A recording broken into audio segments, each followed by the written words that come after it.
communication, connectivity is everything. We ensure that the links never sleep. Quantities and qualities, all in our data service, providing efficient, reliable voice and data service. We believe if you're not up to speed, then you're going backwards. Communications have to flow as fast as the speed of light. Whatever business you're in, having someone who understands your needs is critical. That is why we just don't offer you technology, we offer you solutions. Enjoy Gamcel's internet broadband anytime, anywhere. Your national operator, Gamcel, Yaibaram. All right. Honey, did you remind him that the last time he sent the money, it was not enough to buy all the provisions? Oh, sorry, I forgot to tell him.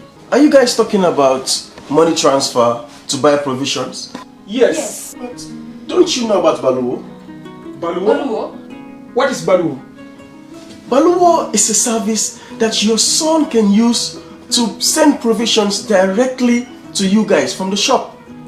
And you don't have to worry about the exchange rate. Tell me how Baluwo works. It's very simple.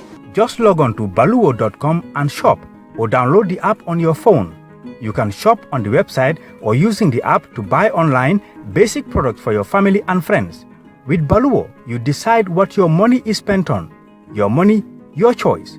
Buy online products for your family and friends in the Gambia, Senegal, Nigeria or Mali. Baluwo, better than sending money.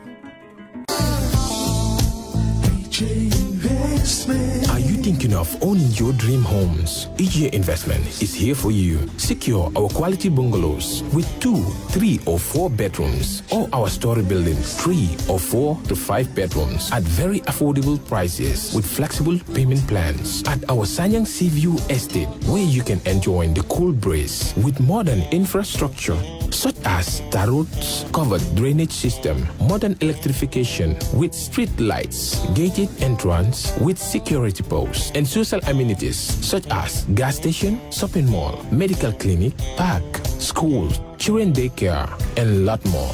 Our dedicated team of professionals will keep the estate clean at all times, provide security and patrol team within the estate premises, install latest technologies such as CCTV, Wi-Fi, home network installation, solar panel, and power backup system. Also, check out for our additional home facilities and interior design service such as premium tiling, wall plaster, home landscape, fingerprint home lock, and a lot more. Visit our office at Senegambia Kololi Highway and get a free site visit tour, or contact us on 4464838. WhatsApp us on 3259220. Or you can visit our Facebook page or Instagram on EJ Investments. EJ Investments, we are first in properties.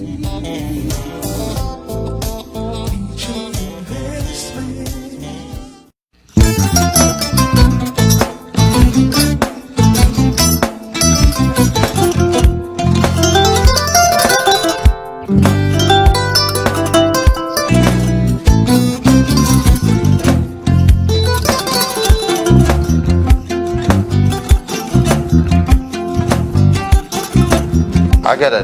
Mbijan aganya. Albaka. Mbaka important. Yo, nga transfer la sto. Ya transfer la sto. Ha, code nyingi. Okay. Korsan. Nsila ID soto. Sa soto. Sorry. Agada. Mbijan bro. Albaka. Mbaka. Bara alla service o tariaka. Mbale. Mo ki janna nun kunu bara tariaka. Jannom yona forest de bureau. Gambia tonkon na no mbali ya bere. Birim koyna fo katon. Bari si kodo kino katon ni fo bolong blabe to. 56 branches mola soto Gambia jang. Ha? Gambia kono anin Gambia bantala bankol. Nko kono kiya bere. Kodo sifa fo falindiro fo nyaadi lafta memmen na kodi to poto nin kodi maraw. Jannam number 1 di nyonta. Andum fana nata anoda enterprise sotale. Wolam nyindi ko domorol fana kol fana be firale le dadi man domorol ni fana beteat. Gambia dawda yalo ngam fa kendol sotale di. Wo moyo diat. Apelenta ni wo ka ni lafta nyelen kendol e bina. Yalo bukani la ko la baraka ba. Yalo ndel chosano lo. Abaraka.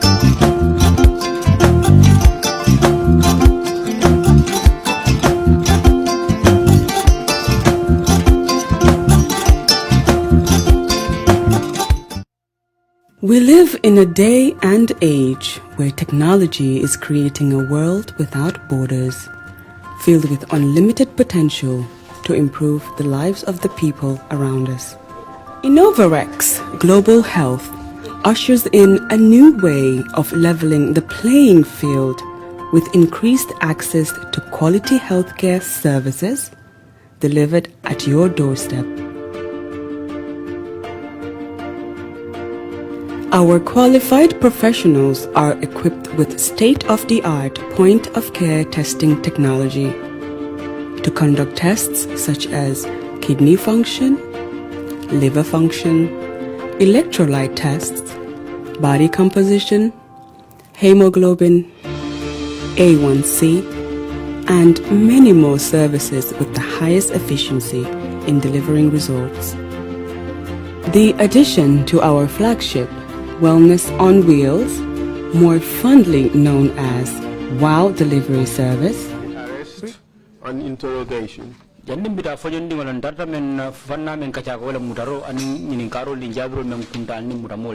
of individuals who are believed to have been involved in some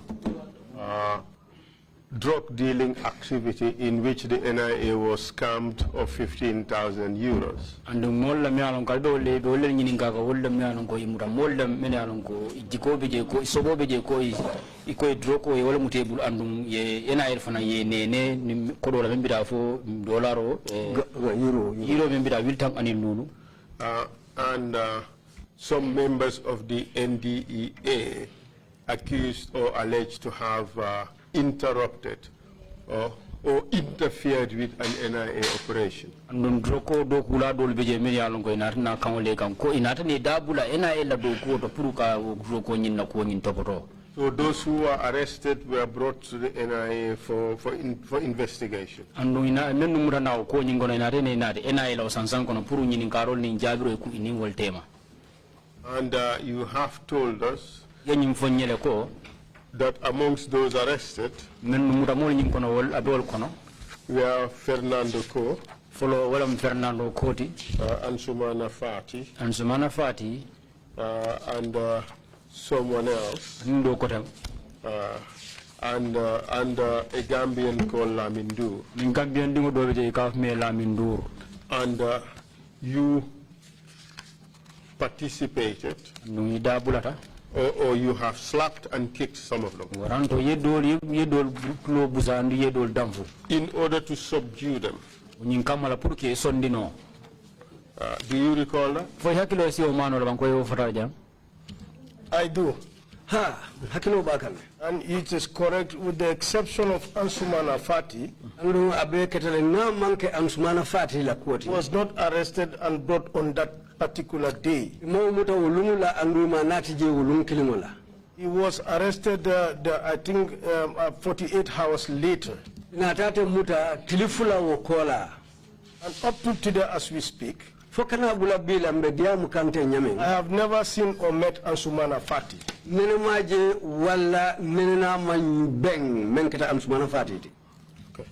Okay. Thanks for that clarification. So, when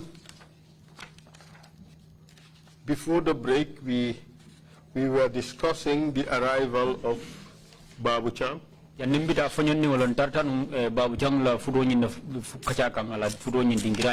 was also arrested and brought to the NIA. So kindly tell us what happened. Remember, you had told us that after you hit these guys who were there, that is, what's his name again? Fernando Ku. Fernando Kuti. And the others. You left. The information we have is that, well, you remained there until Saul arrived.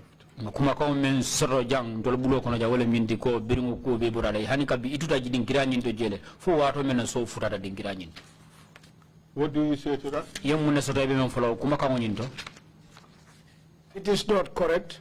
Among killing, it is important to know that where these people were and my office, it's just a stone throw. It is only a door that serves as a barrier. Directly or indirectly, it is true to say I was there.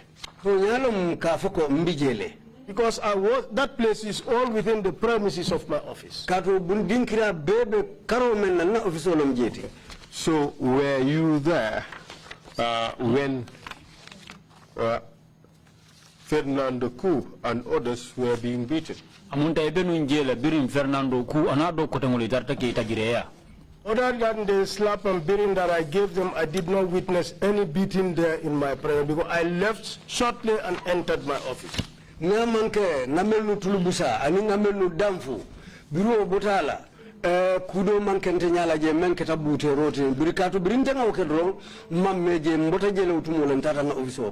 Earlier on, you told us that you were aware and that you saw them undressed naked. Very true, that is true.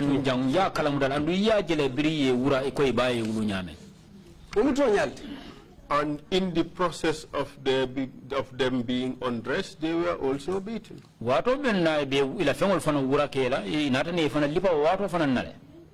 Council, I want to attest with what I did.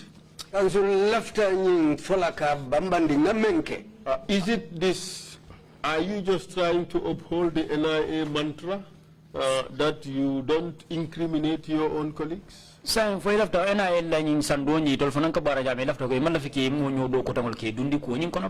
Council, I'm not here to protect anybody. You know for certain that those people were beaten. After looking at them, that can be ascertained. But I am sure of what I did. Well, talk about what others have done. This was practically in your office. How could you not know? Council, what I did not witness, I do not want to give you any hearsay. But Mr. Witness, even if you did not see it, you would hear. This was right there. The distance between you and I is much longer than the distance between your office and the other room where the beatings were taking place. Is that not the case? That is the case. If there was any beating that I was aware of and I saw, I would have told you, sir. I have nothing to lie to you. It's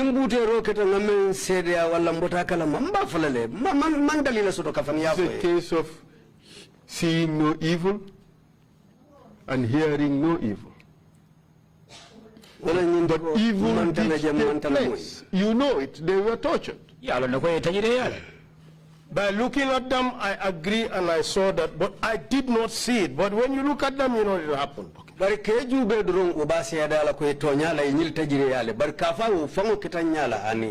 After you left, in the first instance when you slapped them around and kicked them, how long did it take for you to see them again? It's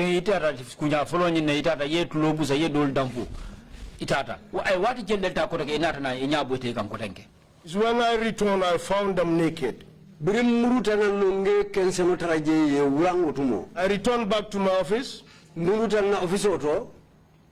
I heard noise. That was when Babu Cham was brought. So when you saw, between the time you left and when you came back and found them naked, how much time elapsed? How long did it take?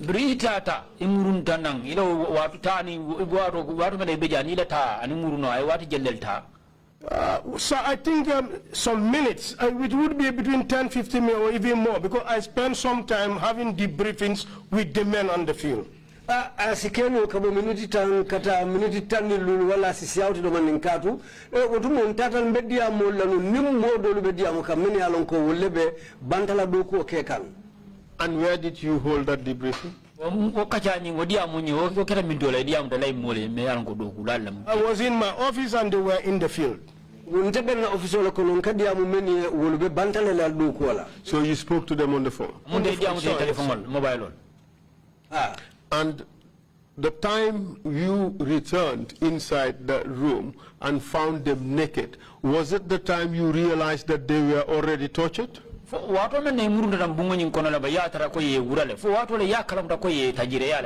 Correct. And it was visibly obvious. Correct. What made it visibly obvious? With the marks on their body.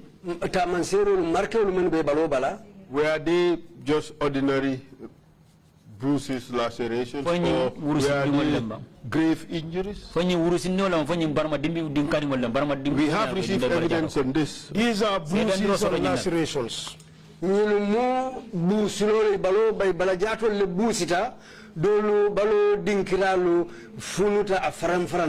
Their bodies were bloodied. I did not see any blood on them. But you saw wounds and bruises. I did saw them, yes.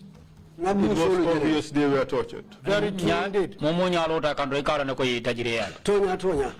Did you say anything? At the time, I did not say anything.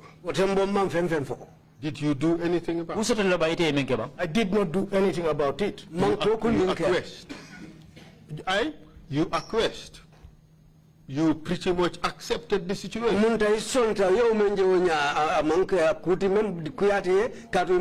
agree, sir. That's a fact. It was done in your office.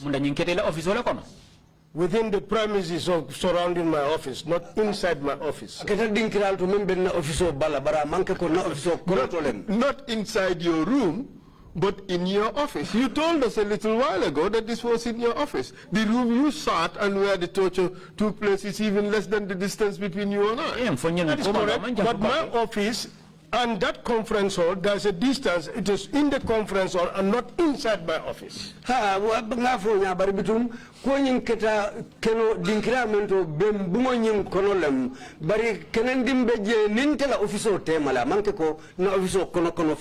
And do you agree that that beating, that torture these people suffered was just a continuation of the same transaction that you started before you left?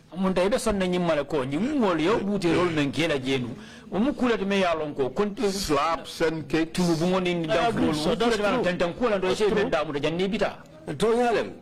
It means therefore to say that all of you are responsible for torture. All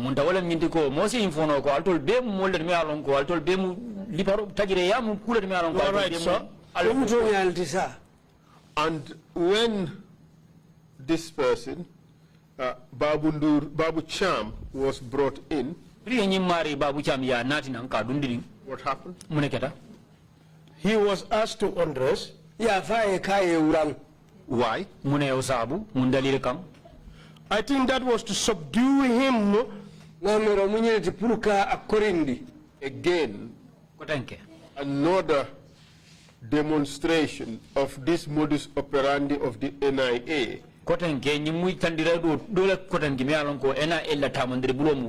Humiliate the person while the person is being interrogated. That was it, wasn't it? Agreed. And that was a violation of the person's rights. Very true. Then what happened? Did he undress? He removed everything. Very true. The victim said he was older than all of you. And in Gambian culture, we would like to always pride ourselves for giving deference and respect and regard to our elders.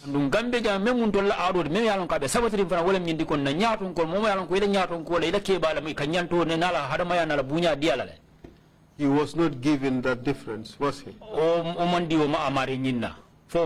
In this condition, that's true. That council, is very important. Elderly people they should act responsibly. Mr. Witness, perhaps I should explain this. Whenever I question witnesses about victims, oftentimes the defense is that this is what the person has done. And that is why we did this to him. And when I ask questions, people think that I am actually defending the actions of the victim.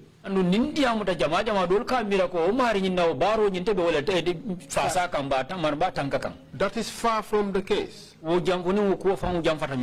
I'm not here endorsing the actions of people who were brought to the NIA.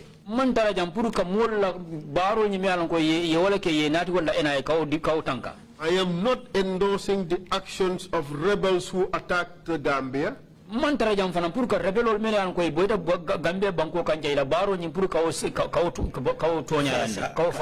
I'm not endorsing the actions of drug dealers.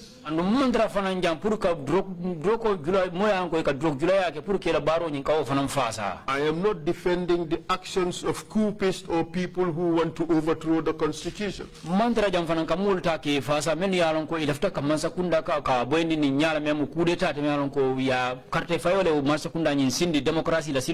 I became a prosecutor because of my abhorrence to these activities.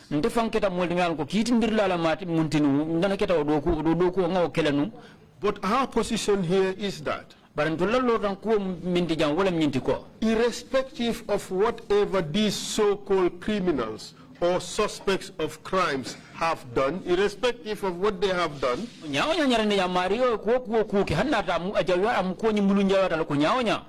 even if they killed somebody very close and dear to me,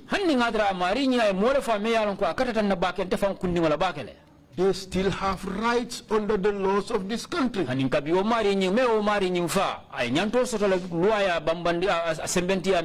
And the purpose of this investigation is to show that as civilized people who live in accordance with law,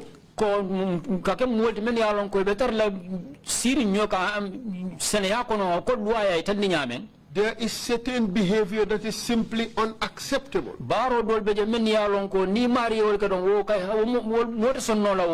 Regardless of what the victim has done. And that is what we are investigating. No matter what Fernando Co and others have done, whatever view or conception you may have about Babu Cham and others, would you agree that these people have rights? Do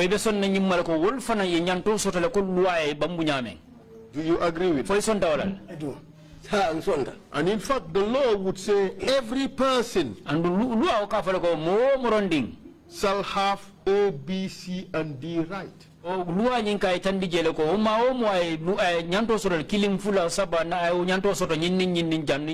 It does not exclude.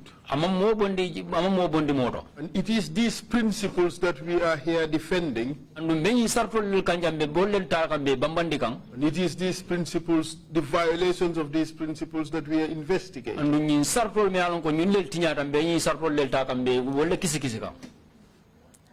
Babu Cham had the right to be treated humanely.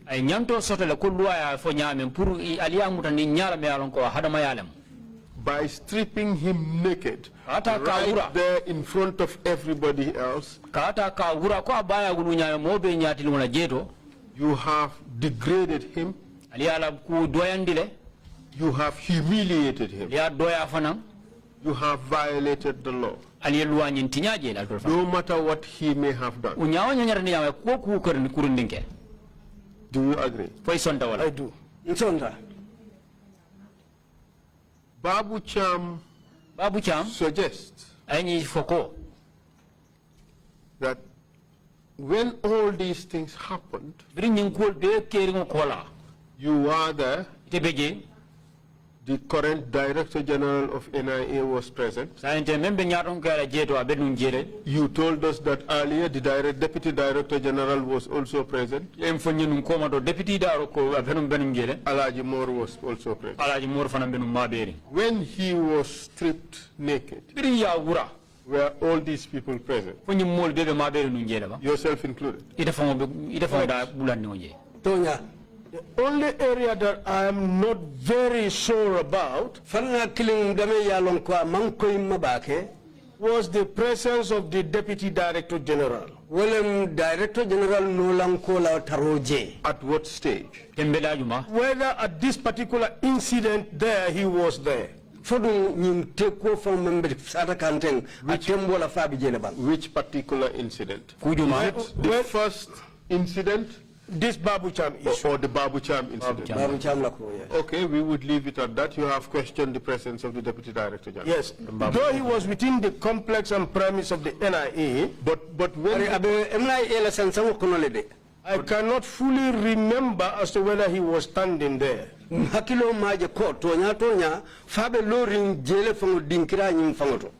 when the first set was undressed, stripped naked, he was there. I cannot remember seeing him. Are you going back to default mode? Protect your people? My problem is one thing. I do not want to involve anybody that I am not sure of.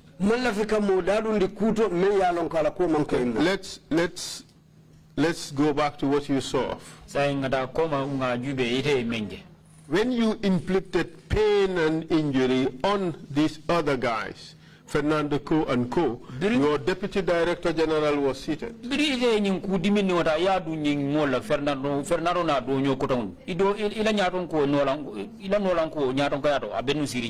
He came later to find us there. No, Mr. Witness. I think you are now contradicting yourself. Earlier on you told us that all of you were seated there when this happened. I did not say he was there. I did not say that. Okay. The commissioners would review the tape.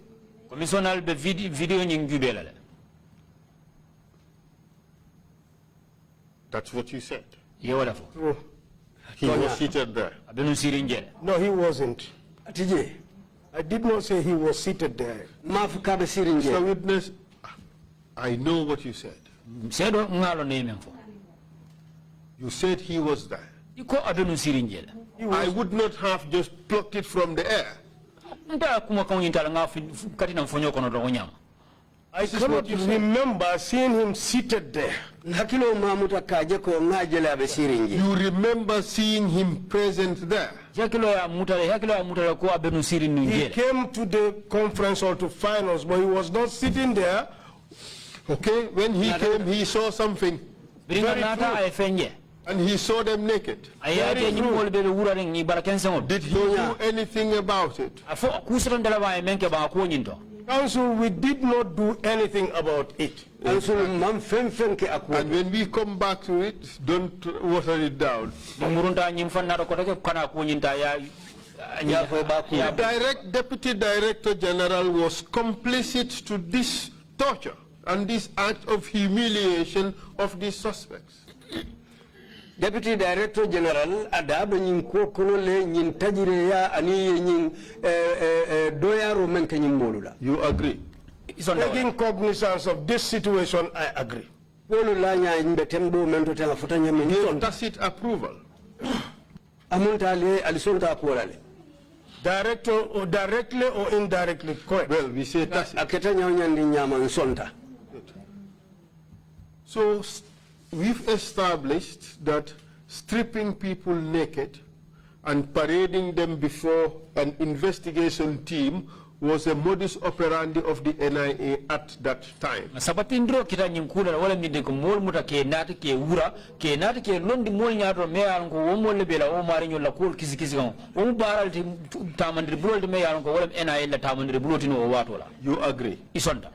For that specific operation, true, correct. Now tell us about Lamin Kabu. Lamin Kabu, I think it was on a Tuesday when the Deputy Director General alongside with Usman Sow, Deputy Director General Sutio Nolanko attending Usman Sow, current Director General SIS, came to my office office and brought a gentleman whom I later know to be Lamin Kabu. This is Lamin Kabu. He is among those who obstructed that operation. Were you told in which institution Lamin Kabu worked at the time? In the affirmative, sir. Which institution did you work for? It was then NDEA. NDEA. So the allegation is that he impeded or obstructed the NIA operation.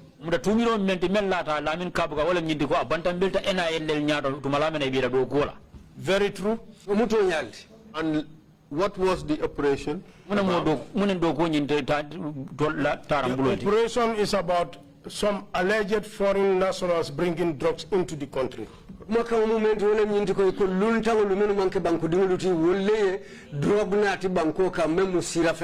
That is not a fair characterization of what happened. Rather, it was some foreign nationals selling or purporting to sell drugs in the country. Isn't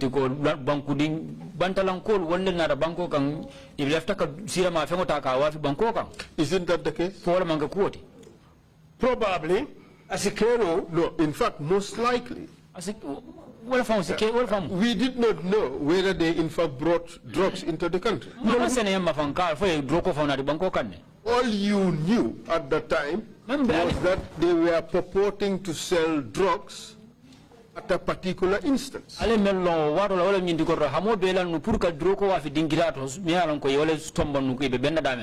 that not the case? That was the case. Thank you. No, let's just proceed. There is no need for some polemic. If it's irrelevant, it's irrelevant. You were not at the border trying to interdict drugs that were coming into the country. Isn't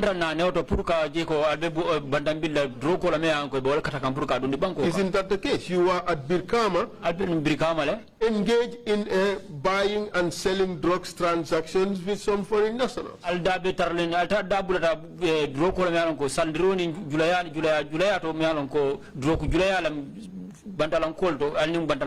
That's what happened, isn't it? Correct. And the Lamin Kabu and others worked for which institution? The drug institution of the country.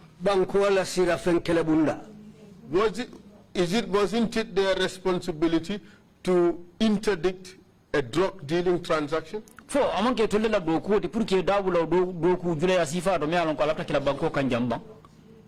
It is their responsibility. Exactly. We would not go into the issue of jurisdiction and turf, which institution was right, which institution was wrong. We've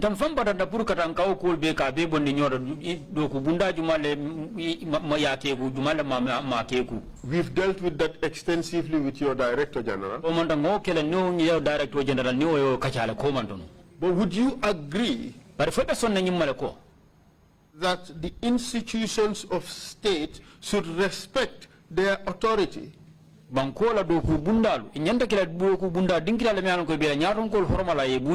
and limit themselves to their spheres of responsibility. Do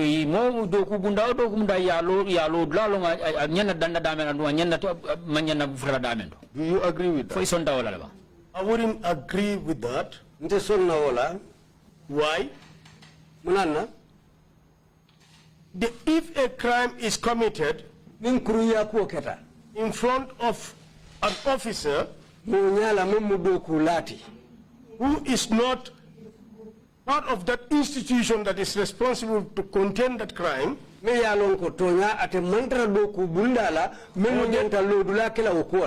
they are in receipt of an information and they think they can deal with it and then will transfer the case to them later, as it has been happening.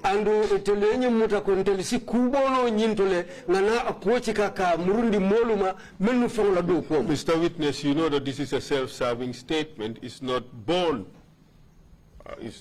out of the law of this country.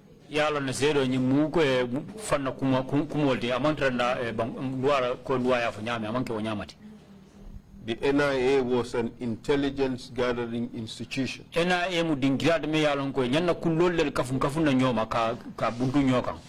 You should not just go and carry out operations and then later report to the institution that is responsible. You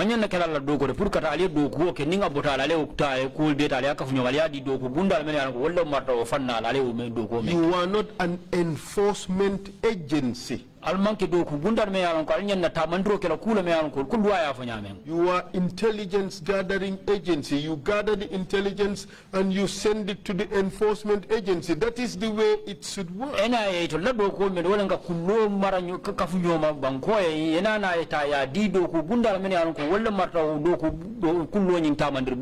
That's the way it should be. Free institution has a legal mandate and it should stick to that legal mandate.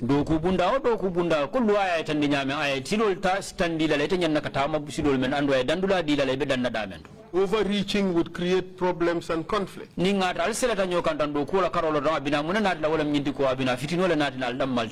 agree with that? In certain circumstances, I wouldn't. Why? This operation in nature, it was beyond apprehending ordinary drugs. It coincided at a time. Coincided when drug spillage was rampant in Guinea-Bissau.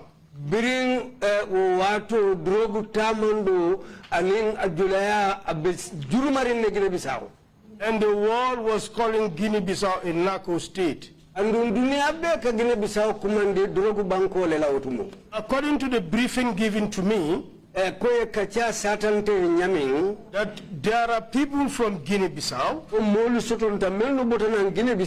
among them ex-security personnel, that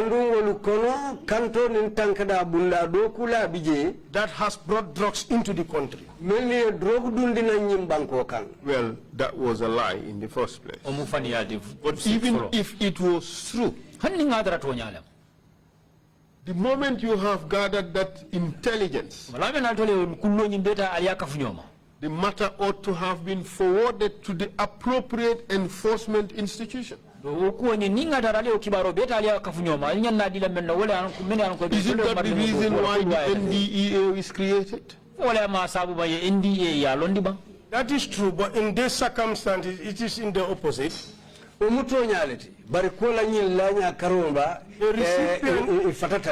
The recipient of the information at that time, in our assumption,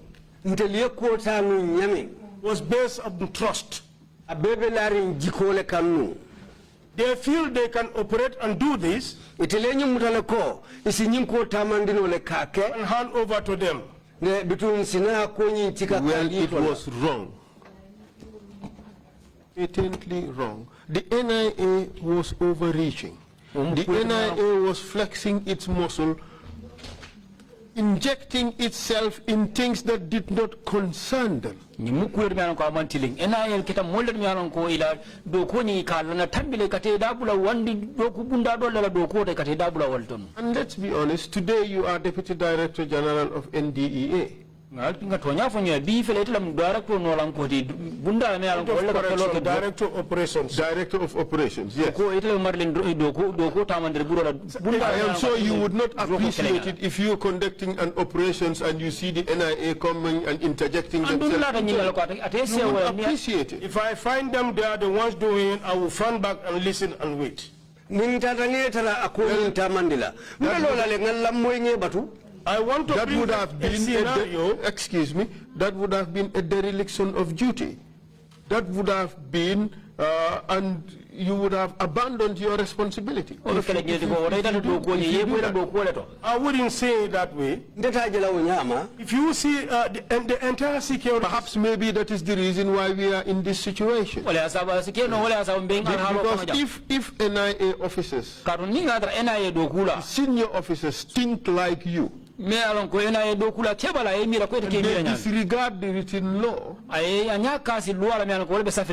then these problems would happen. Our security institutions would clash and they would keep clashing. The army has been involved in trying to interdict drugs. The NIA would try to interdict drugs, and DEA try to interdict drugs. They meet, they collide, they fight. So jare bundale bakata la kabanta mbili droko la kura NIA bakata kabanta mbili droko la anu bundame anako luwa di sembodi wala purka droko kelol fana bakata ibajala. Every institution should respect its governing legislation. Doku bunda o doku bunda nyanne la tamandri bulo ni kulwa ya dinanya nyanna hormala la ya bunya. And remain within the framework of its authority. That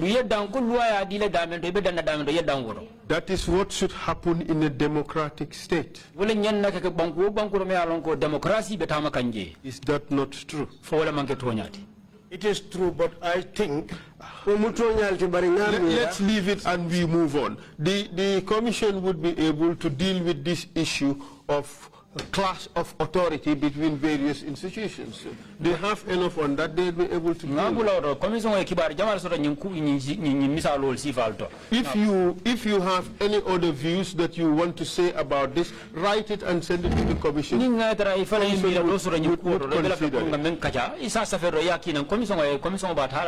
us not be held hostage by this. Kabu was brought. You were told that he was one of those NDEA officers who obstructed the NIA operation.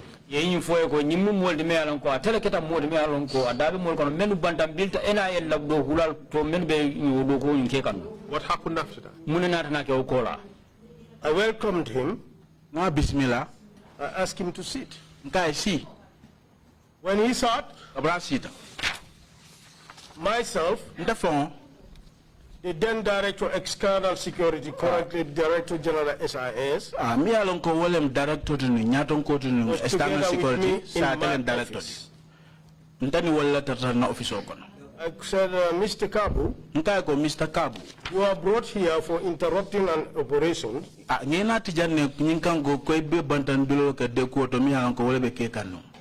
What do you have to explain?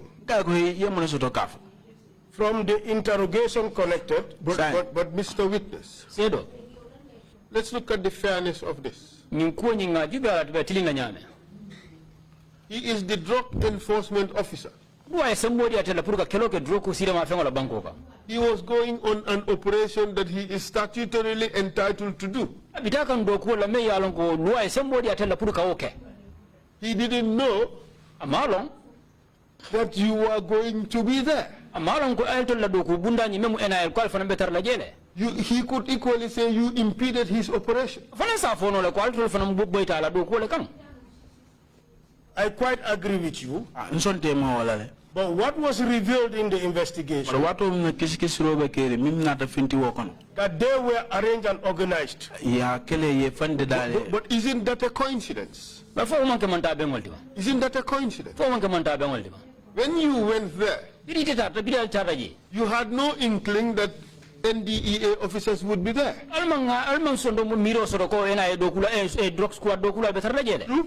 True. You had no reason to suspect that those drug dealers were in cohorts with the NDEA officers. So when you went there, you were merely overreaching. You were just the busybodies.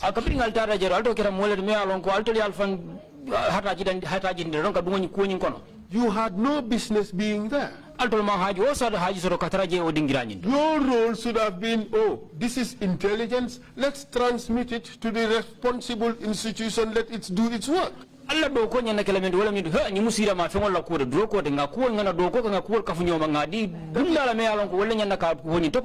is what ought to have happened.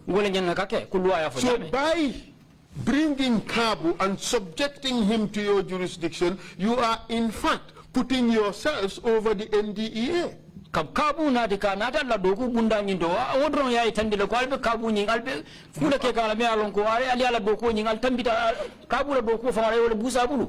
It's just a show of power. Amunda le sembole tilingala dron.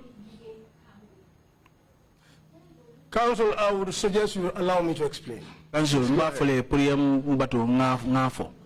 The operation at Brikama, dogo minketa Brikama. I knew nothing about the operation. What was phase 1 of the operation? First, if I may learn, sir.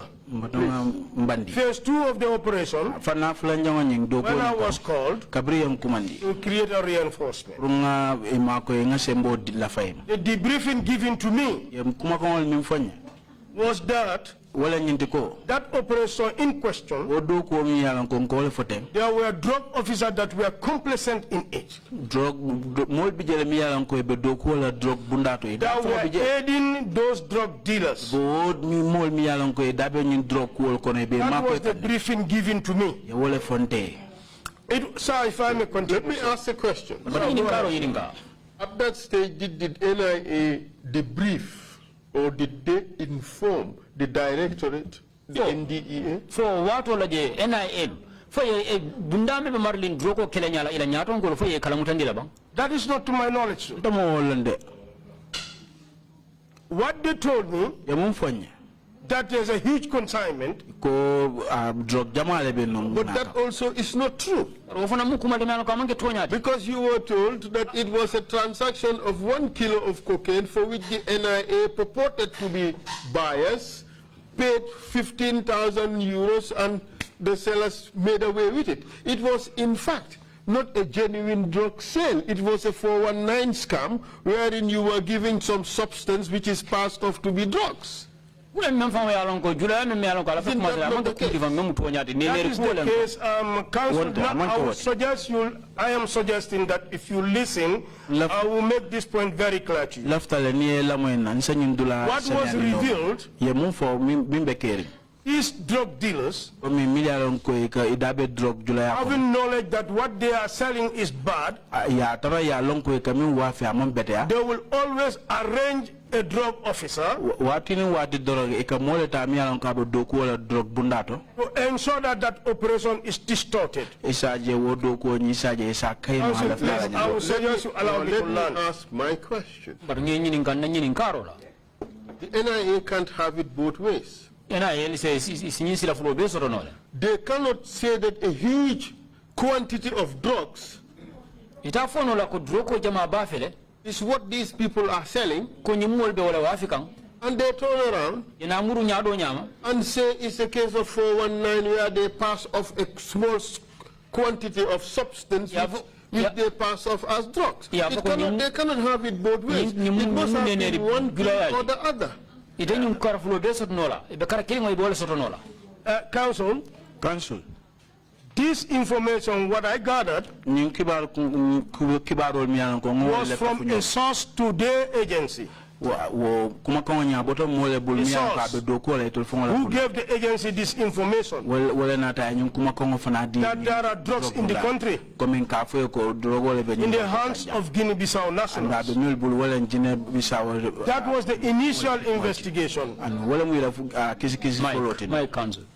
When, sir, If you may allow me, I will do this explanation for your better understanding. Having not got that information, witness, what I want to happen, what I want you to realize is, don't use the discovered information. Okay? Information you gathered later cannot be justification for your earlier action. You are trying to suggest that because drug enforcement agencies were also involved in the transaction, the NIA had to act.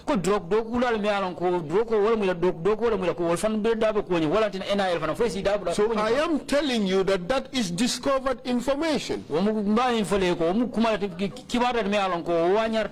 Discovered only after the NIA has acted on the basis of the first information.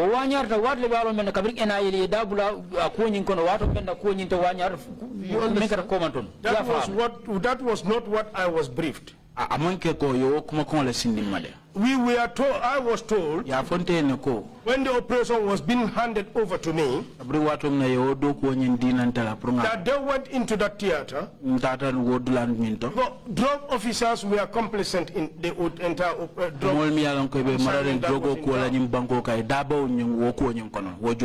having that operation been interrupted, during the first probings, it was later discovered it was 419. And that these officers were enablers. In the sense that these people will sell something bad which is not pure drugs, but they wouldn't want the buyer to go with that bad drugs. If he goes and discovers it's bad, he will come back for his money.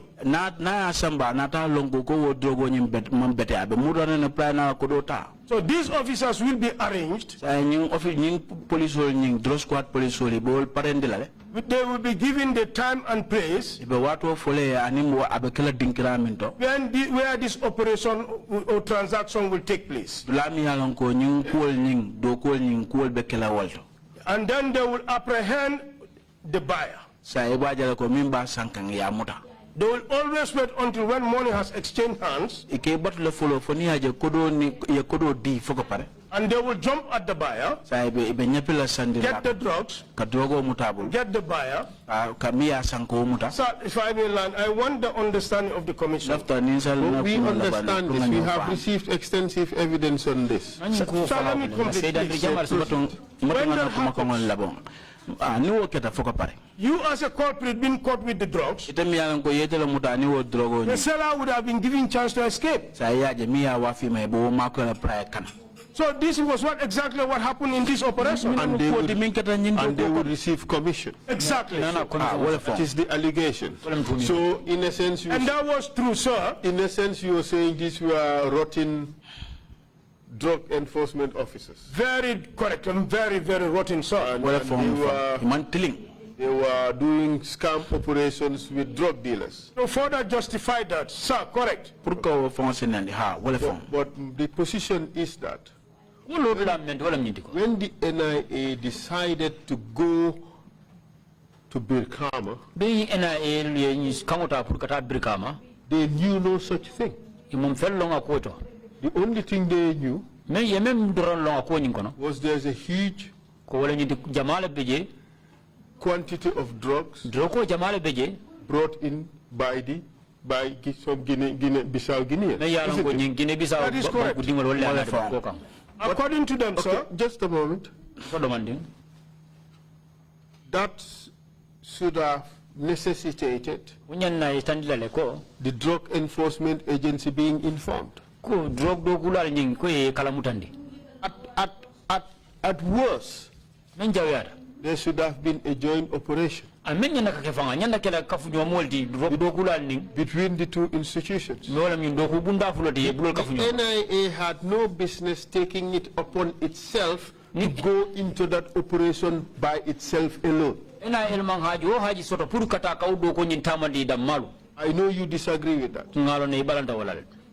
But the other point is, but if na do menti, the NIA cannot call in aid NIL na kumandro ke demarola. The information it received after it has carried out a failed operation. You cannot use that as justification for your actions. Yeah. It is said here that the NDAA could not have been informed because their agents were involved in the deal. NDA ko mol kala mudande katula do kula dol be jeyo me alon ko dabe o dilo nyin kono do business o nyin kono le. But that is a wrong argument. Bari o mu kula me alon ko nyosa ba tilimbali ala o man tiling. I do not agree. Man so wala. The recipient of that information, mi alon ko wo kibaro fetata wo mo mimma. What they told me, to le mi mfanye, that the source said that drug officers are aware and they were complacent with those people. Let's leave that matter. And then we move on. Kabu was brought to your office as the rotten agent. So there you are talking to him. When I told him what he was brought for, he vehemently denied it. I said, then you will tell the investigators that. And then what did you do? I took my phone, I took the landline on my table and called the OC, Officer Commanding Investigation. And who was that? Sukuta Drammeh. This is what Kabu told the commission. He said you asked him to give a statement that is similar to the statement given by the NIA officers, and he refused.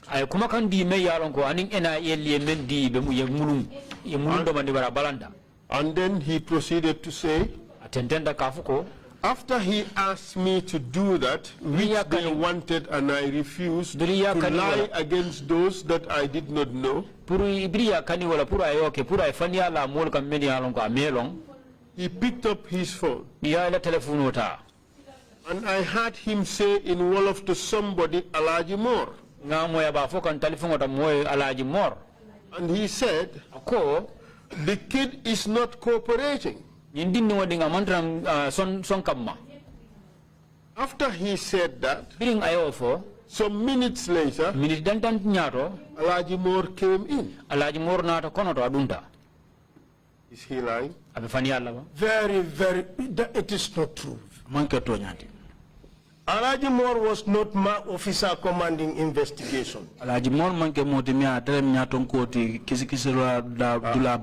Moore was head of special operations. And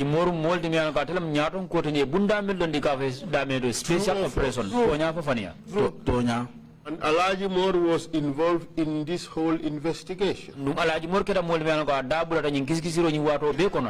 The night before, he was in the reinforcement team and that operation true. When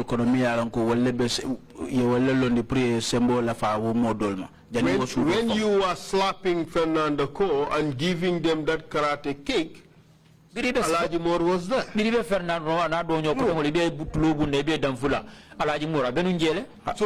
So he was inextricably linked with this operation and the investigation. Correct?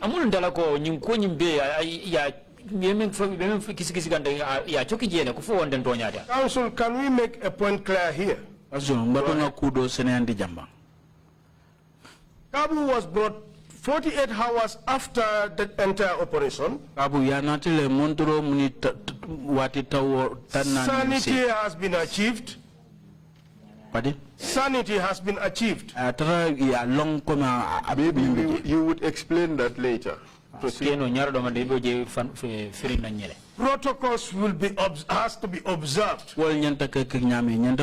After sanity has been achieved. When sanity was achieved, Kabring saying ya long cool bele nyami. I summoned Sukuta. Nga Sukuta kumandi. In his capacity as officer commanding operation. Kumka atele moti mi along ko atele nyatonka ya. The witness said you summoned Alaji Moore. I did not summon Alaji Moore. Ma Alaji Moore commanded. No. I did. Now it was investigation proper. Say you watu kono kisikisiro da mutada. Special operations have finished their task. Among the special operation, they were not involved in this investigation. What was Alaji Moore doing there? Alaji Moore say ada kamu neke nunje. That very day he was not in my office. All the beating was done by special operations. It was right there for you to see. Council, we've established that here, you know. Council, we're going back. You are putting me back, but you want to believe in what he said? No.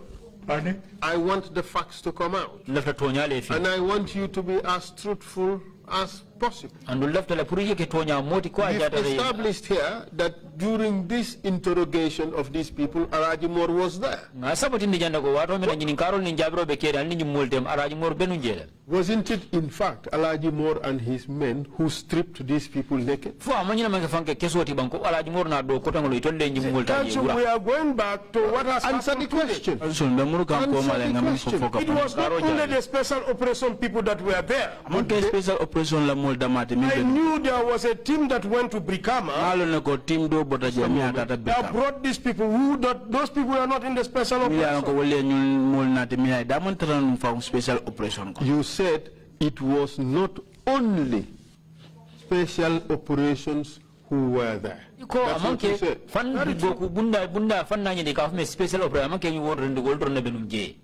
It therefore means that special operation was there. You agree? Alaji Moore being the head is true. He was there. And not only Alaji Moore, Lamin Dabo was also there. He participated in both the operation and in the investigation. I did not see Lamin Dabo in the investigation. That's what you say now. But Alaji Moore was there. Very true, sir. That I have confirmed. His men stripped the suspect naked. There were a lot of people. I wouldn't know whether it is his men or not. You know, when I came out, I'm not denying that they were not stripped naked. What I'm trying to establish is in this whole transaction, Alaji Moore and special operations played a central role. Is that not true? In fact, for the entire special operation, the personnel that were in this operation are only two people. From the people I can make out, Alaji Moore, Lamin Dabo. And those are the names the witnesses mentioned. They did not mention any other name. And instead of Sukuta Jammeh, this guy said the person you called is Alaji Moore. Sir, that is not correct. All right. You deny that. Very well, it is not true. The witness said,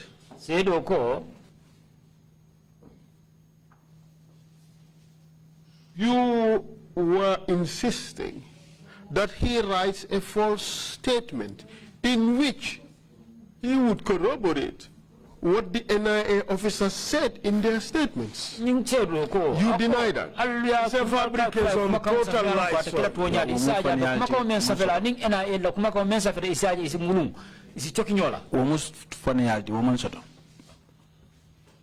And the witness said, because he refused, you called Alaji Moore and put him in Alaji Moore's custody so that he may be tortured. And this is what he said. He said to him, since the kid is not cooperating, listen carefully. Then he has to go through the normal procedures like others used to follow.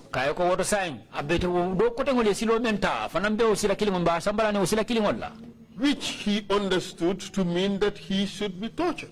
Are you denying that? I am denying it's not true, sir. Please, I think in his testimony in chief, he said he contradicted himself there. He said, I asked him go and sit outside. He was later on corrected by someone and taken to Alaji Mor's office. Yes, that is what he said here. How can I, now he is saying, treat Alaji Mor. How can I leave him or give him to Alaji Mor? One. Two, now he said I asked him to sit outside. Yes. Counsel, that is not true.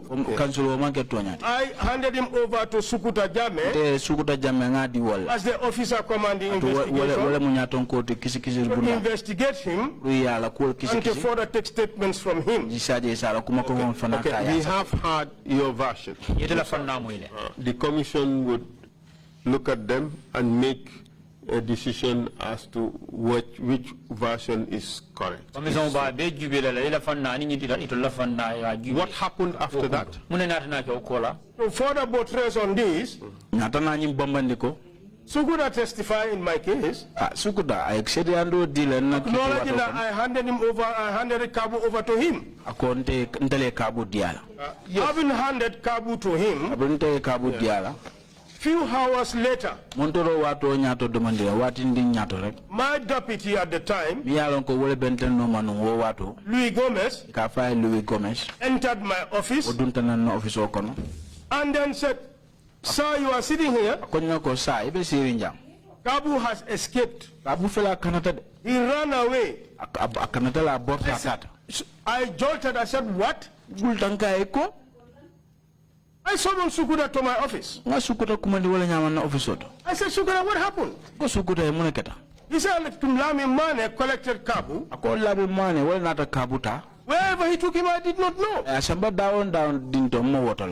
but Sukuta, this is the biggest blunder ever an officer commanding would do. Did he tell you the truth? He was working with Lamin Mane. I am not asking with whom he was working. The question is, was that true? I want to believe in him. He was speaking the truth. For real? Sukuta is a very truthful person. The late Sukuta is an elderly person. You see, we have had quite a lot of stories here. Isn't it the case that Lamin Kabu was stripped naked at the NIA? Isn't that the case? This is what he later on narrated, and I will not deny that. Actually, I think if you follow the pattern, you will understand. I follow my own pattern. Good. I ask my own questions. It is common knowledge that Kabu was stripped naked at the NIA and tortured. The then Director General gave evidence here. Your boss at the time, Bobaji. He gave evidence here. He said Lamin Kabu was stripped naked and tortured. He escaped and ran all the way to his headquarters. That is what happened, isn't it? That's true, sir. Counsel, just a moment. Just a moment. We've agreed that that is what happened. Sukuta lied to you. If he told you that this guy was removed from his office and he escaped, then it's false. He was being tortured and he escaped. Council, I think you did not understand that. I said, when I accosted Sukuta, he said he gave instruction to Lami Mane for Lami Mane to take statements from Lamin Kabu. I think it was at that point they got Lamin Kabu. I am not disputing any fact. Hold a second. Before you progress, what do you mean by they got Lamin Kabu? That Lamin Kabu, Lamin Mane was called to take that course into this gentleman's office. I am not disputing that. Gentleman's office. If Alajimor had nothing to do with it, why take him there?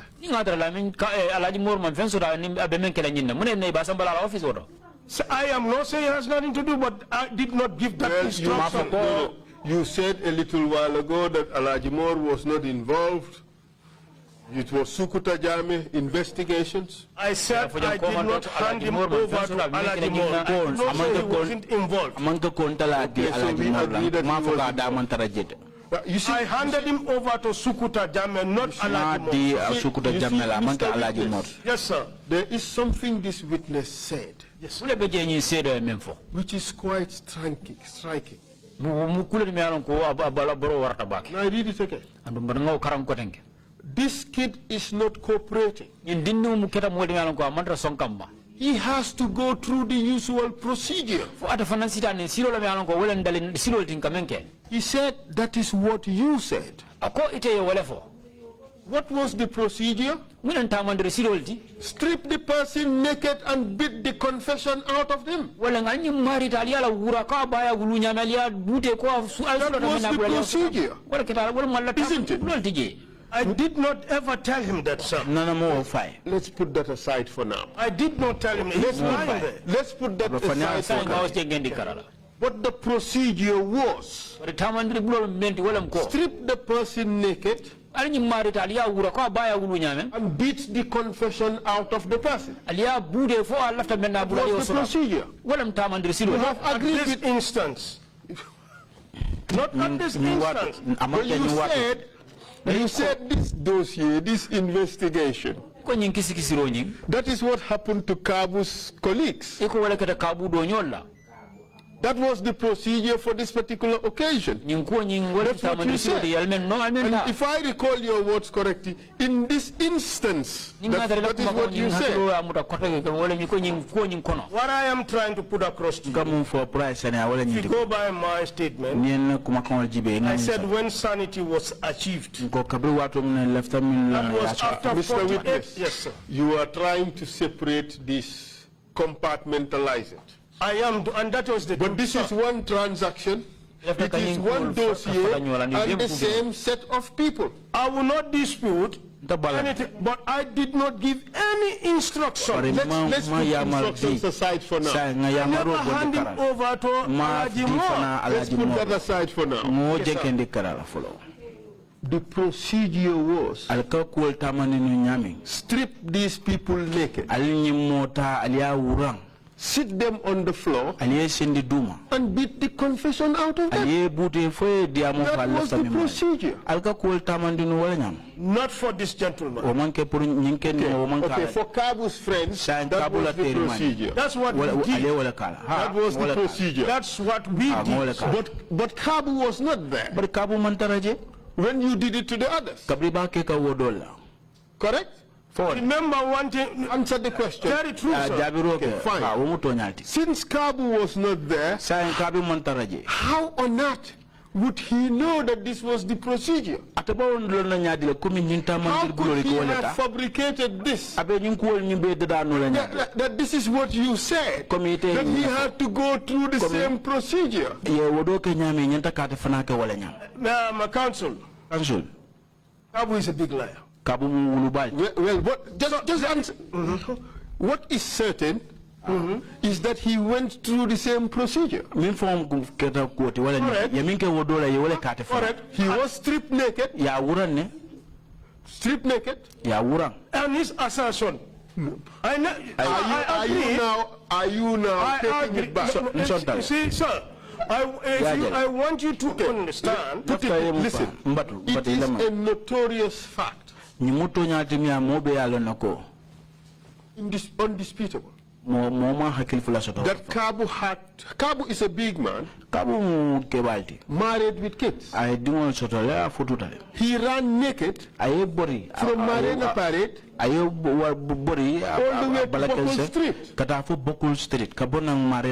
Right, I guess 1.5 or 2 kilometers. In broad daylight with handcuffs. You think he was going on a promenade? You think he went shopping? You think he went sightseeing? Counsel, I want you to let me explain. Do you agree that Kabu was tortured? He was so badly brutalized. He had to run to go and save his life. Counsel, I agree with that, and I saw that. Okay, you let me explain.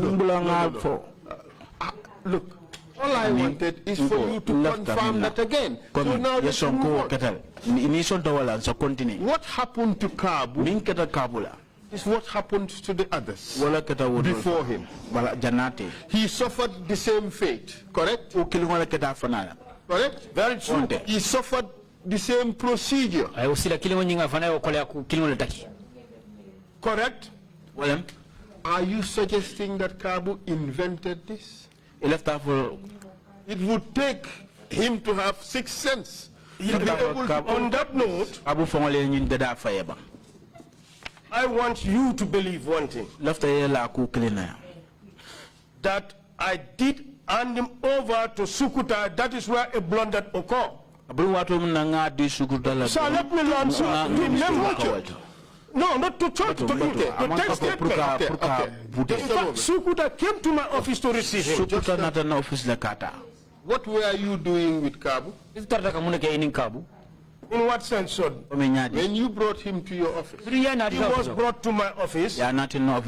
What were you doing with him? I told him for what he was brought. And then he refuted all the allegations. So you put the allegations to him. I told him what he was brought for. And you questioned him. When I told him it was brief, in fact, we did not even have 5-10 minutes. I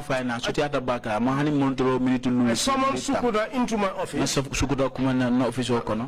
Mr. Witness, what I'm trying to get you to appreciate is that you people established a procedure to deal with these guys. And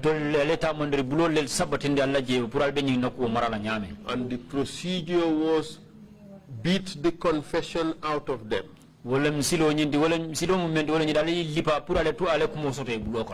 Kabu and those who went before him all suffered the same fate. You agree? Correct. Okay, let me, just a moment. Let's take it step by step.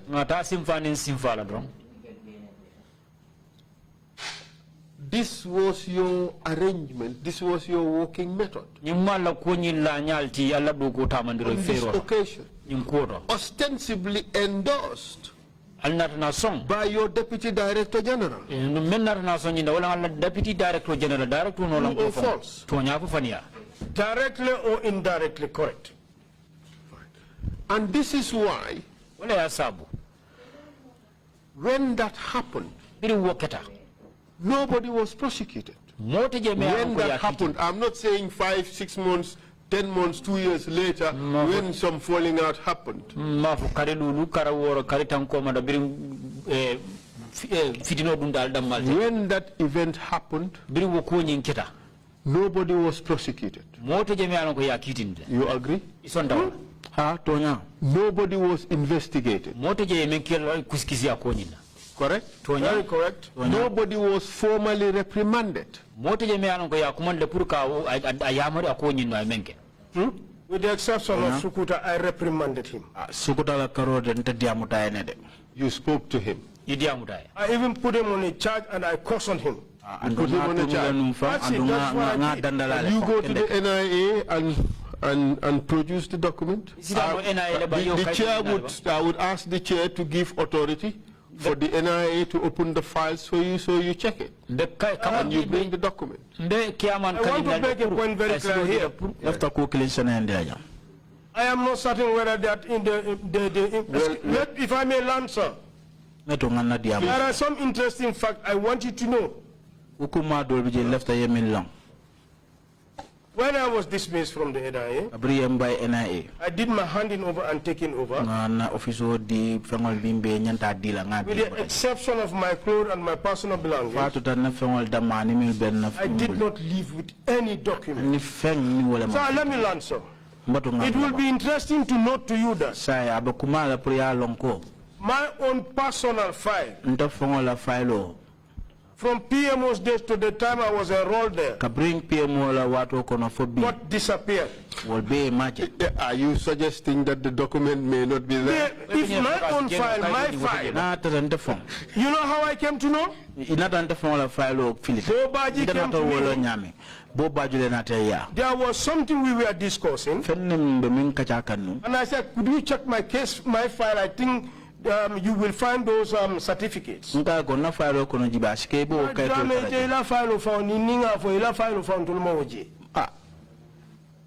said to me that if I tell you your file, it's I thought he was joking. It was only when I was redeployed, there was no file to be forwarded from the NIA to the Drug Law Enforcement Agency. My boss have written to the Drug Law Enforcement Agency. They are searching for my file, but tentatively they open a new file. Mr. Witness, what you say is interesting. That's what I'm saying. Not so directly relevant, but I'm sure the commission. This is very relevant, Chairman. Hear me out. Perhaps maybe it's a point to note for purposes of recommendations for institutional reform, that all these institutions should put in place an impeccable system of record keeping with a backup system, such that when documents get lost, well, you would have a backup to go back to. But that aside, Kabu was badly brutalized. To the extent that he did the unthinkable. That is, run the streets of Banjul naked.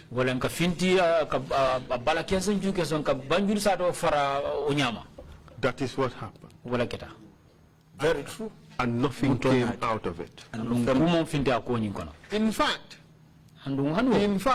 you, Alajimor, and Lamin Dabo chased after him and went to his parent office and nabbed him from there. The manner in which the chasing was done, when Louis told me this, let me learn, sir. Just a moment. Who did the chasing? I left my office. Who else? When I'm talking about myself, I left alone. Who else chased after him? Alajimor found me at the NDEA, but we did not live together. So it means Alajimor left the NIA also to go to the NDEA. For the same purpose as you. The purpose are different. Okay, we will come to that. Lamin Dabo, did he also come? I think he was there. But do you recall telling us that in all this Lamin Dabo was not involved? No, that was the day before, but not this one. Not this one. I said, I am not saying Lamin Dabo was never involved. I said Lamin was with the team at Brikama. I cannot remember seeing him when the beating was being done at the conference hall. I just brought this point to show you that Lamin Dabo was there. You knew he was there. I do not have an interest to protect him. Because the thing is, Mr. Witness, just look at it. This person being tortured escaped the clutches of his torturers and ran the street of Banjul. How come suddenly Lamin Dabo was involved in the chase? This was 2 days. And knew exactly where to go to fetch him. No, this is why you should let me explain. But just answer my questions. I don't want all these explanations of things that are tangential. If I do not, I'll be denying and refuting your answers. I got out from my office when I was told. I got down and asked the security what happened. And where did he go? I was shown a direction. Counsel. This was a security officer brought by the head of his department. So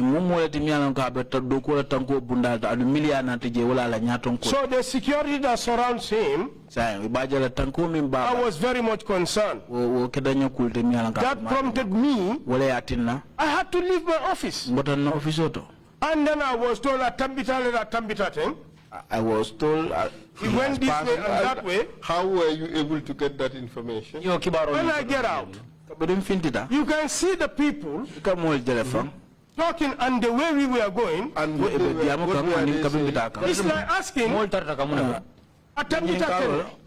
Tambita Tenne? He passed this way. But the people, the public would not know his name. No, they did not know his name. They only say someone naked running. That's what I was told.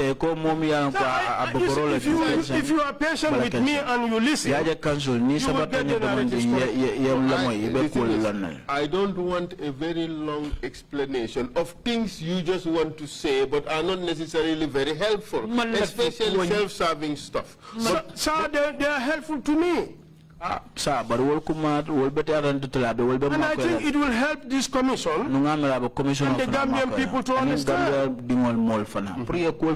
I was very concerned about someone's child. In the person of Lamin Kabu. When I eventually found out where he was, that was he had gone to their headquarters. When I arrived there, they said he's upstairs. I went. I found him at the executive director's office. When I knocked, I entered, complimented Bunsane, and I said, Alhamdulillah, hence he's here. Then he's in safe hands. Then I'm leaving, sir. He said, no. Sit down and wait. All of a sudden, it's very important we make this point clear here. Lamin Kabu, when he was brought before me that morning, the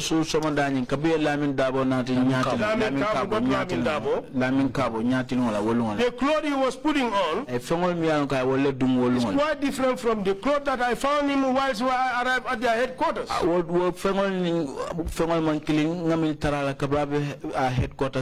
The thing Bun told me was, you see what your people did to my man? I was stunned. Why were you stunned? No, when I looked at him, it was that was not how I handled Lamin Kabu. What did you see that stunned you? Kabu was crying, sweating profusely. That is what stunned you? And then Boone took off the shirt. So you see what they did? I saw scars and marks and injuries. This is what exactly so. Blooded back. When he showed me this, I was quiet and stunned. Horrified. Horrified. Very true, sir. So I told the gentleman, I said, who did this? He said, Alajimor.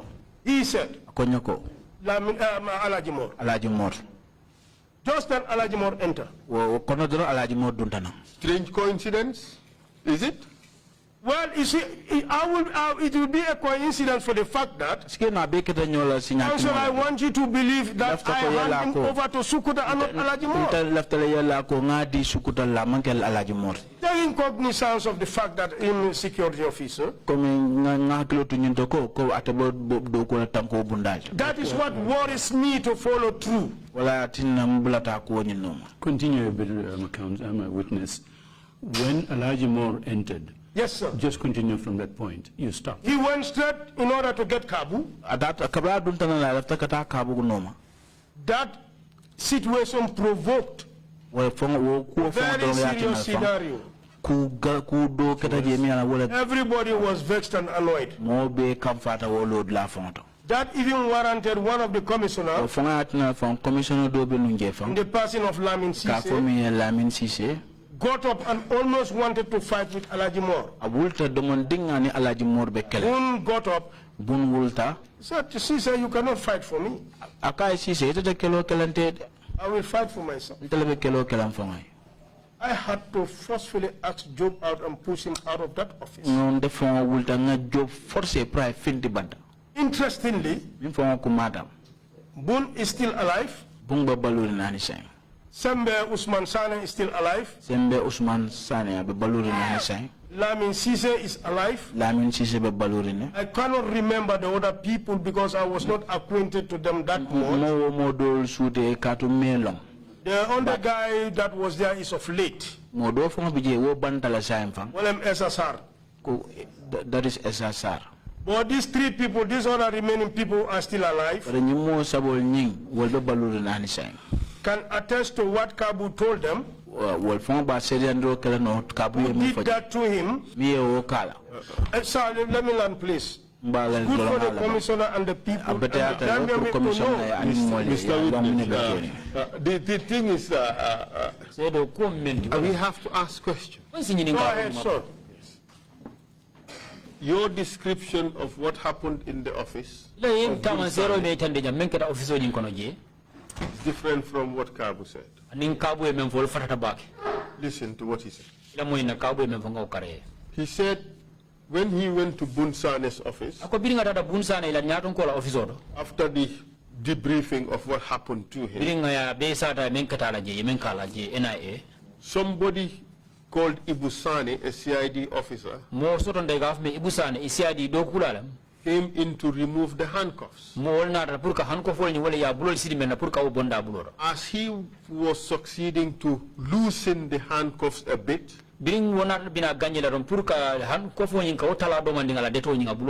Ebrima Jim Drammeh, Alaji Moore, Sirif Sise, Lamin Dabo, Wonto Damfa, and the other officers of the NIA, they jumped in and said, we want to take him back. That's what he said. It was not as nice and cozy like, oh, I am sorry, you are so badly injured. Okay, we leave you here. It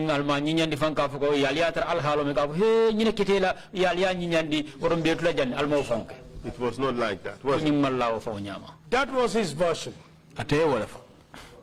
When I entered, Kabu was sitting in the middle. And this is why I said, the officers that I have mentioned are still alive. I did not see any Wonto Damfa there. I did not see any Sirif Sise there. But I knew Alaji Moore and Lamin Dabo came into the office. But there was a chasing party. This is it, but I arrived there first. There was a split of time because I had a discussion with Boone. Okay. In spite of his injuries, he was taken back directly to the NIA. Correct? That happened, but can we explain the area, please? If it's good that for the people to understand, make it quick. When that happened, I asked Job out. He went out. Boone said, Are you telling us Alaji Moore took your instructions? Yes, he did. Personally, he did. I asked him out. He did. He did take my instructions. Boone said, get up. Drammeh, let's go. We came down the stairs, board his vehicle. As we were leaving, just by the cove before, after the police headquarters, where you have the bank, the driver saw Lamin Sima. He said, Sima, fella. He said, Sima, this Sima. Then Boone said, Sima, come. Jump in. Okay. Let's put it in context. Sima is the other drug law enforcement officer who was also accused with they were the two alleged to have obstructed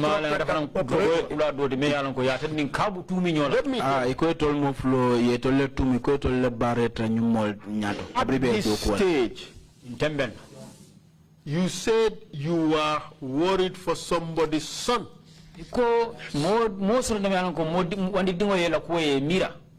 And a security officer for that matter handed over to me by a head of a security institution.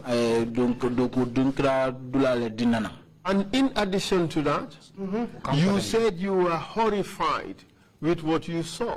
At this stage, you must have regretted very badly what the NIA did. I was not the least happy in the manner in which I saw Kabu. It's very unfortunate. Unfortunate in the sense, the way I found the gentleman and what he explained to his superiors, I would suggest that the superiors are someone here to explain in order to exonerate me and prove my innocence. The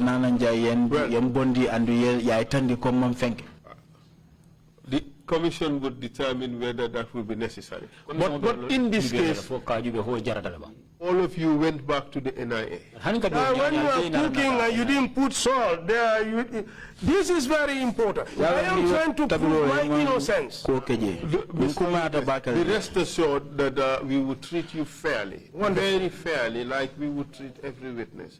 We would give you every opportunity to exonerate yourself. In addition to your testimony, you can write and submit to the commission. Be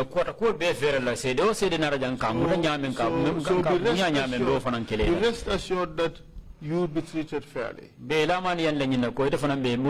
also you have to realize that we are constrained with time. We cannot give you all the latitude to say the same things over and over again, or to take us to a direction that is merely self-serving, but does not help the investigative process. Because this is so, you want to only believe in what Kabu said and not to trust in what I said. If we allow the explanation to flow, and then probings are considered later, prove me right or wrong.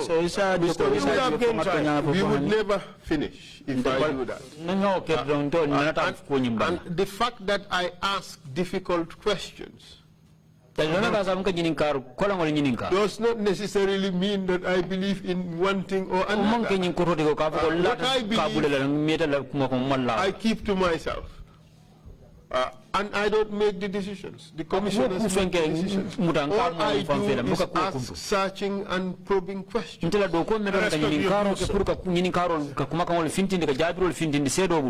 arrived at the NIA headquarters.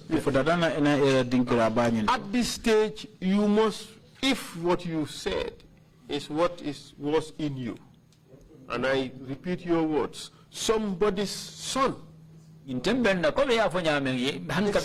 security personnel handed over to me. tanko bunda me anon ko ya dun telephone blokono I was horrified with what I saw. If you put all that together, you must have deeply regretted what happened. True or false? Very true. In fact, not only that. Okay, let's just move on. Not only that. It's unbearable and unbelievable that he ran naked. So I never wanted that. I never liked that. But that was the procedures of the NIA. This was extreme, trust me. I'm happy you used that word.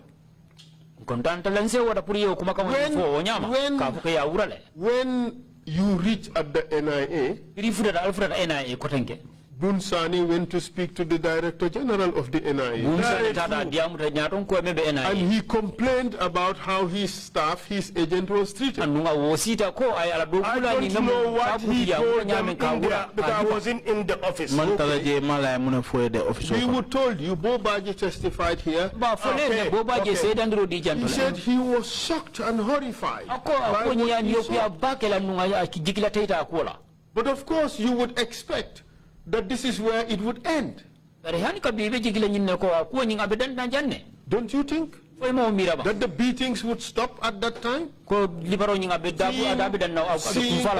Your Director General was shocked and horrified.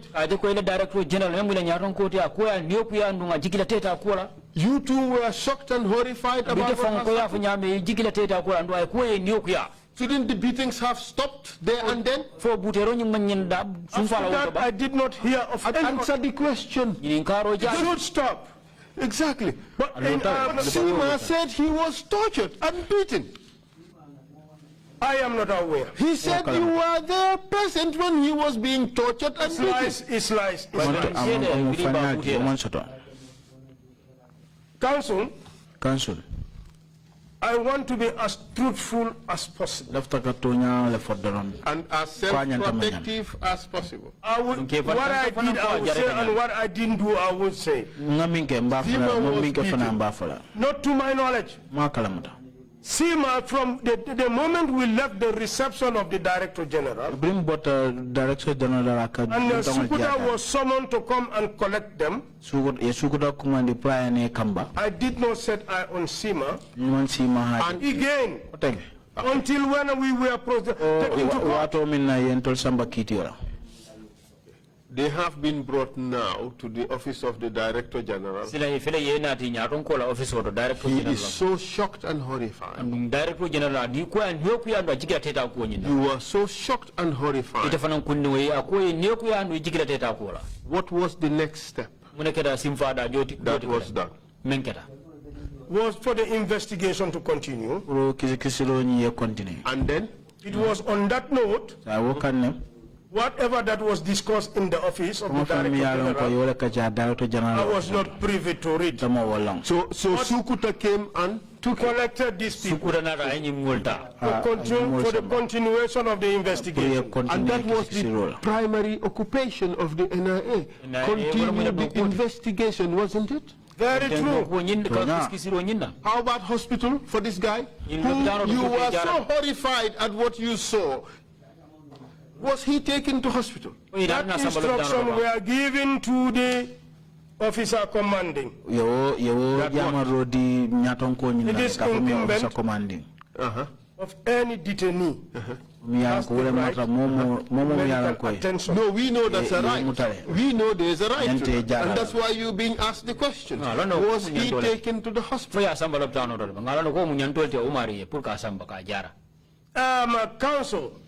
Council. Immediately after that incident, I got so disappointed my hands were off sort of. Was an order given that let no other person be touched at the NIA?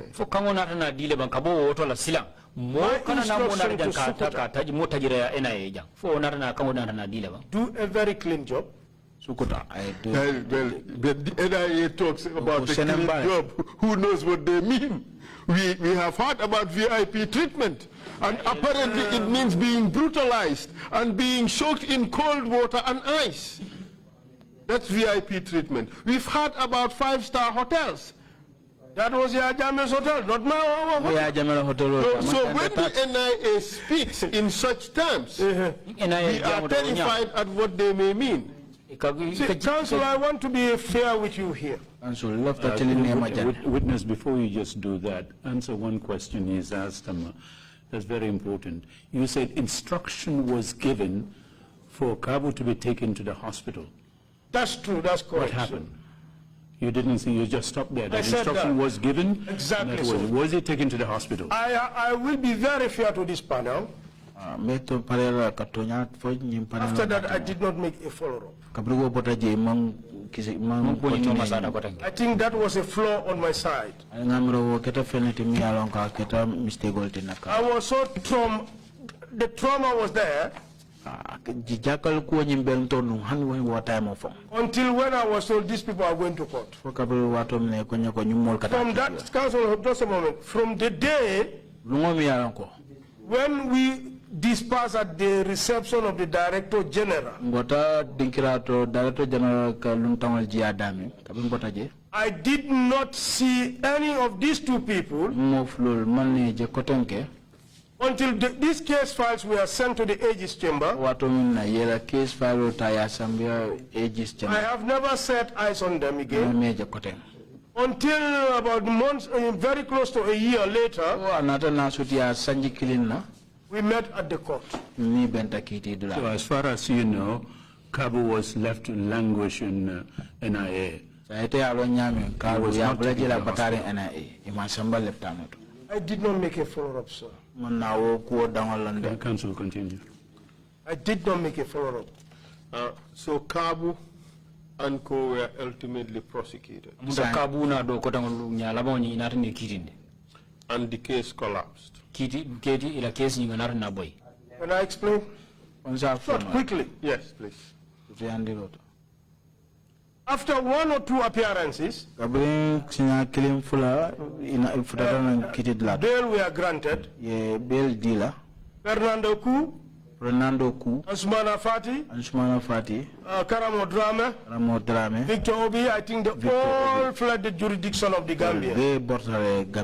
That sort of stalled the case. The magistrate at the time, Moses Richard, could not proceed with the case. He had to summon the sorties for them to appear. After some time, I did not follow up with the case. Shortly after, I was dismissed from the NIA. For reason unknown only to Jammeh. After a while, very close to here, Mr. Witness, this is why I say, if I do not just guide you, you would waste a lot of time. You have used close to 100 words that are basically very informative but superfluous. You could have simply told us, after a while, the case collapsed, there are no witnesses, and it was dismissed for want of prosecution. This is it. It was not dismissed for want of prosecution as such. The case went until when we were brought before the court. Because their case could not continue. It was terminated. Exactly. Terminated for what? Because there were no witnesses. With me, if you ask me, like we had, you say, my perspective. My perspective would be A case where drugs were found. Real cocaine were arrested. Suspected cannabis were arrested. Just to drop them like that. It's very, very, very fishy. I believe their case was dropped so that they could testify in the court against us. I beg to differ, and I can be corrected. But that was my belief. Oh my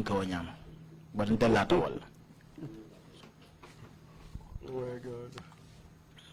The case was dropped.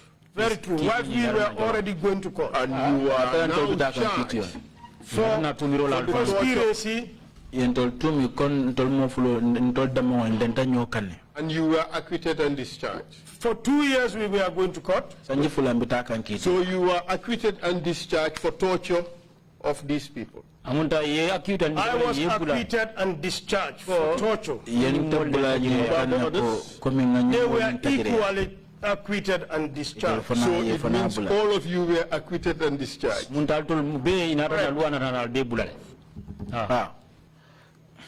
Do you believe justice was done? Talk about your conscience. My part, justice was done. How about your co-accused? I will not call that because he has alleged him being tortured and it was very correct. The question is, was justice done on that part with regards to your co-accused? That one is very challenging. I think that was it's not a challenge. It's either justice having seen what was done and having witnessed what was said. I don't think justice was served. If I was charged for Fernando and others, you would have been guilty. I would have been guilty because I was going to say the truth. But why didn't you say the truth about the other guys who tortured Kabu and Co? I was not asked because I was not part of them who tortured them, so I was defending myself. Let's see the summary of what you told the court. Good. Hold a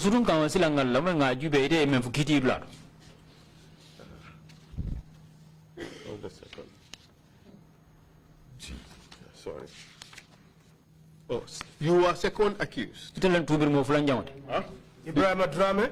Lamin Dabo, Ebrima Drammeh, Job, Omar Jammeh. So you are second accused. I think the paradigm, maybe this is the typo, but it's like I was either third or fourth when. According to the case title, you must have been second accused, and this is what they say. This is what the second accused said. Lamin Kabu and Sima. The second accused person to give his defense on oath and debunks the allegation that Lamin Kabu and Lamin Sima were beaten by him. He said that he has no knowledge of the totality of the complainant's torturing. No knowledge at all. That was not true. Was that me or somebody amongst them? I can only go by. If you go by that, because I think I was not the second. In fact, I was being provoked. But did you tell the court that you know for a fact that Lamin Kabu ran away from NIA to Banjul police station naked and in handcuffs? I was never asked that question. Did you tell that to the court? I did not tell them. But was this information you had in your possession? This is it. And you swore an oath to speak the truth. And nothing but the truth. And the whole truth for that matter. Did you give them the whole truth? The truth was on my side, which I did not commit any crime. Did you give them the whole truth? If you go by what we have just said here, yes. I did not tell them the truth. But obviously, on my side. But you had taken an oath to speak the truth, Mr. Witness. This is the point here. All of you people, we are protecting one another. There is nothing in this judgment which showed that a single NIA officer admitted that Kabu was tortured, all of you denied torture, and you gave fanciful stories which led to the acquittal of all of you. Counsel, I was only speaking on my behalf and not on the behalf of anyone. Well, you are very economical with the truth. In whatever way, but sir, I was... Do you accept that? I was economical to defend myself. That is to say, I did not connive with anyone. You were also economical to protect the others. I was protecting myself, sir. Well, you succeeded in protecting the others. Directly or indirectly. That's what you did. Justice was not served. But I think justice was served on my side because I did not... Well, you did not serve justice. Do you agree with that? In whatever way, sir. You failed your duty to the state. You swore an oath to speak the truth. You were to defend a person's rights. And you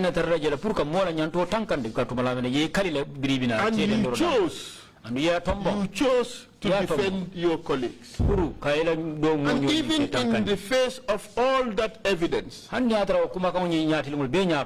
the judge acquitted and discharged. In fact, the rumor was there was judicial interference. Yaya Jammeh called the judge and directed that these people be acquitted and discharged. No wonder. Just can you imagine? You cannot have better evidence of torture than to have uncontroverted evidence that this victim had to run away from Marina Parade all the way to Buckle Street, naked, in broad daylight and in chains. Counsel, if you go by the charges, they said we conspired. And I personally did not conspire with anybody. When I went to court... Hold a second on that. There were 2 counts.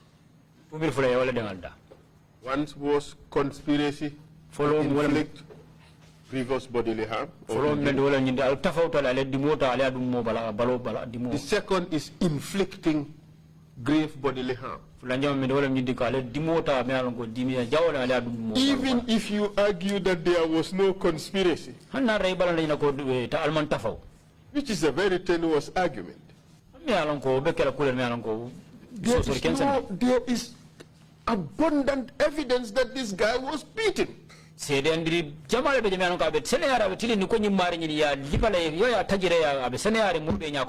You saw the injuries.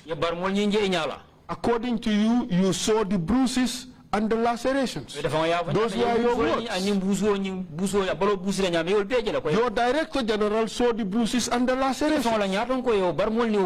Sukuta Jammeh saw the bruises and the lacerations. Nobody, of all the witnesses, nobody mentioned that in court. You guys went there with your omerta. You went there and you refused to speak the truth and you refused to implicate one another. You kept the oath of silence. About the conduct of your colleagues. I'm very much impressed about Umarta, the code of silence by the Italian Sicily mafia. Well, that's what the NIA was. It was a mafia organization. Counsel. I went to that court to defend myself and nobody else. Well, I put it to you that you succeeded in defending your colleagues because you had that vital evidence. And very correct, sir. And you kept the omerta. Very correct, sir. Thank you very much. I have no further questions, Mr. Chair. Thank you very much indeed, Counsel. Thank you, Mr. Drammeh, for your testimony. Mr. Chair, I have just perhaps one last question. Please. You remember this document that you wrote? This case of alleged torture, in which you detailed everything about what has happened in this case.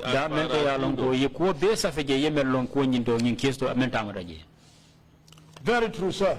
Do you have a copy? Copy I should have it here. Yes, I do. I supplied that information. And it is a document that you have signed, correct? Do you realize that there is nothing in your document which shows that you beat Fernando Co and others?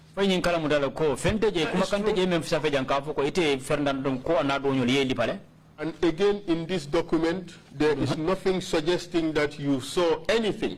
That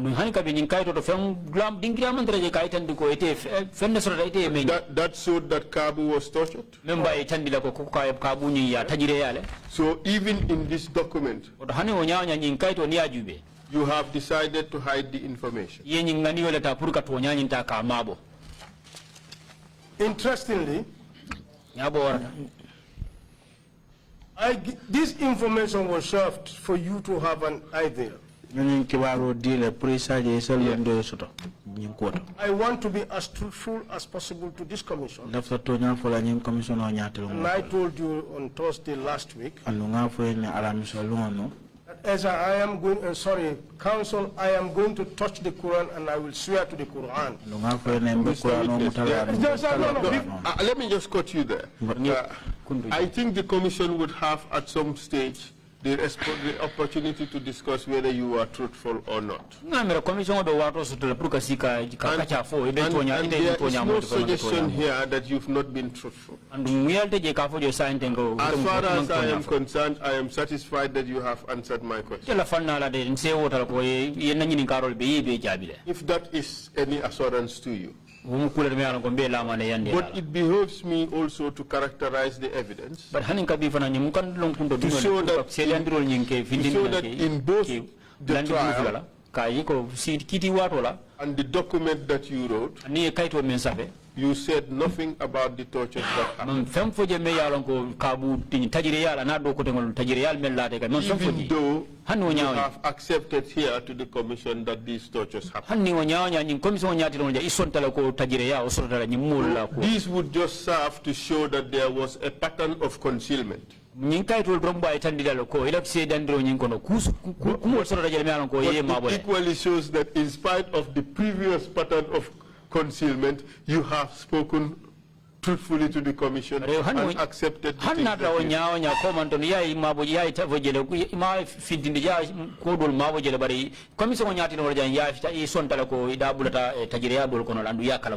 Council, there is life hereafter. Council,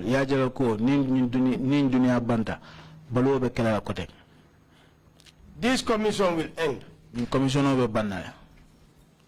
And life will continue. When we spoke last week, I told you I am going to help this commission that we put a rest to whatever that might have transpired. And in order to achieve that, is to be open to you and tell you the truth. This is why I have exactly told you the truth. That is between me and God and the Gambian people that I serve. Thank you, sir. I have just one issue to... Go ahead, please. Your prosecution, information that it was precipitated by criticism of the African, or by the African Commission for Human Rights, just before the AU summit was to be held in the Gambia. They criticized government for allowing the NIA to run amok and do the shenanigans that it was involved in. Hence your prosecution, but the case was soon dismissed immediately after the commission, immediately after this thing had passed. That's the theory. That's, I don't know, what do you have to say about that? Is that true? What do you say that to that? The AU, the AU Commission criticized Gambia government for letting the NIA run amok and carry out terrible rights violations. And the government says, okay, let's prosecute some people and tick the boxes. And soon after, I wasn't privy to this information. I am surprised that you wouldn't be. I wasn't privy to it.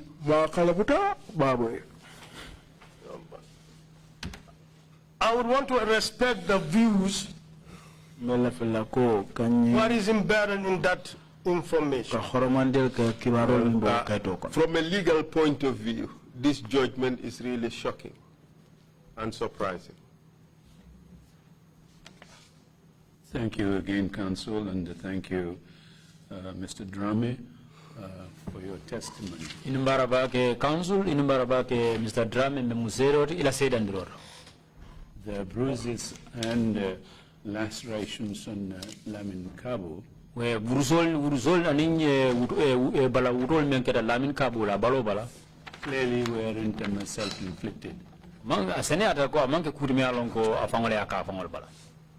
Time that he spent at the NIA headquarters wato menke NIA no korda bato and running through the streets of Banjul completely naked. Natana kana ka finti ka bori Banjul sato kono bala kensanju kensan ko baya ulu nyame.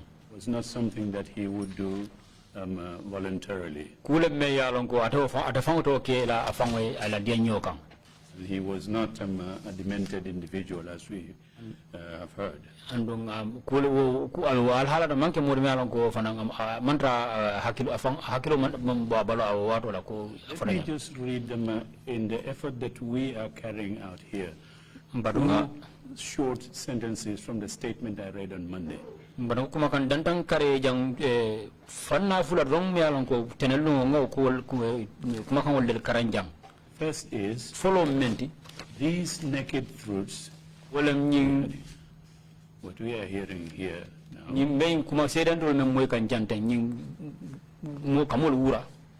Albeit hard and painful. Mr. Chair. Just a second. That interpretation. Oh, excuse me. Counsel, thank you. These naked truths. These naked. Oh yes, Tonya Keso. Albeit hard and painful, must be recorded. The second sentence, slowly but surely, the Commission is exposing the truth of the horrifying treatment detainees endured.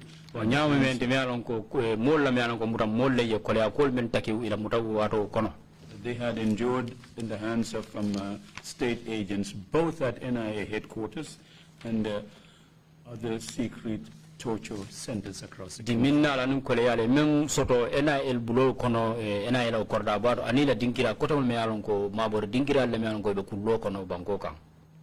Witnesses in your situation who have been adversely mentioned here. So I said them to earlier witnesses before that they are not going to be sitting in a very comfortable seat.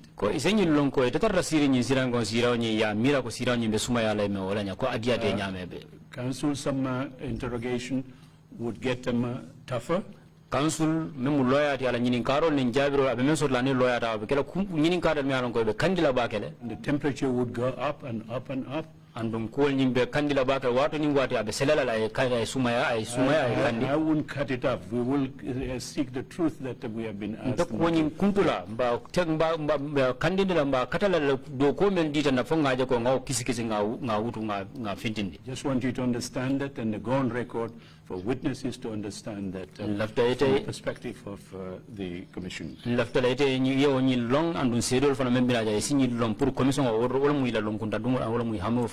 Commissioners, if you have any questions, start with Commissioner Sambal. Thank you very much, Chairman. Ebrima, Chairman. Ebrima, after question killing fufula yakal. I want to ask you 1 or 2 questions that really bothers me. I want to know whether at the NIA there it is a law that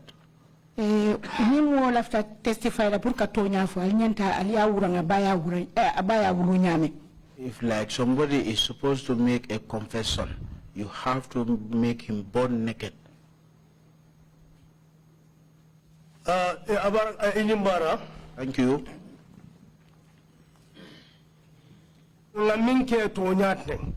What we did is not the right thing. It is we overdo that. Do it. What I want to show to you is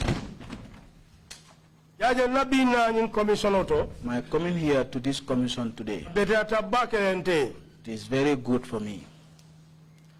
In my life,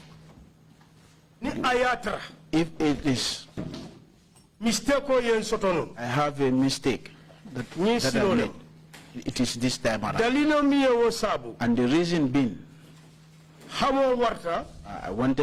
was aiming big, and also the and I was very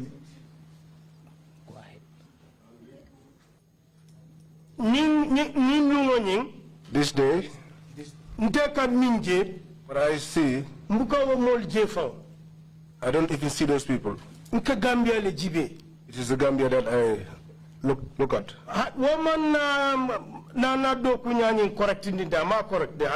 That did not make my work proper.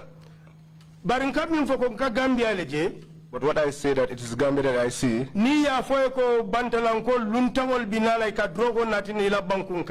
When you are giving information that outsiders are bringing drugs into your country, and you think about your children, other people's children, the youth, whom you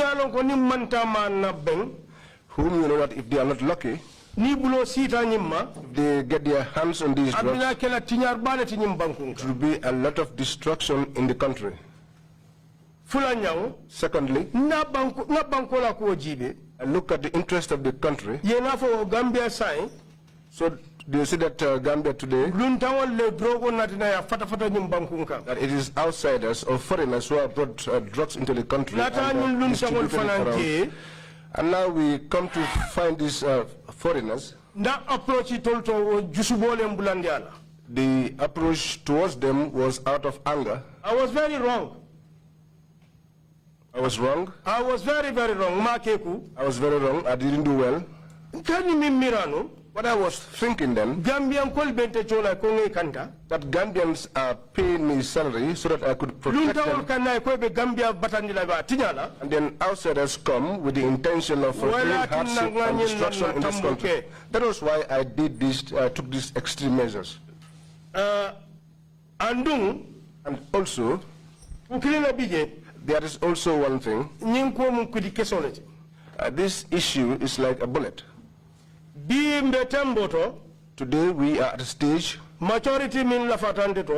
maturity that I have acquired and the understanding that I now have, and more especially after the change, I have come to realize this mistake seriously. I have come to realize these mistakes seriously.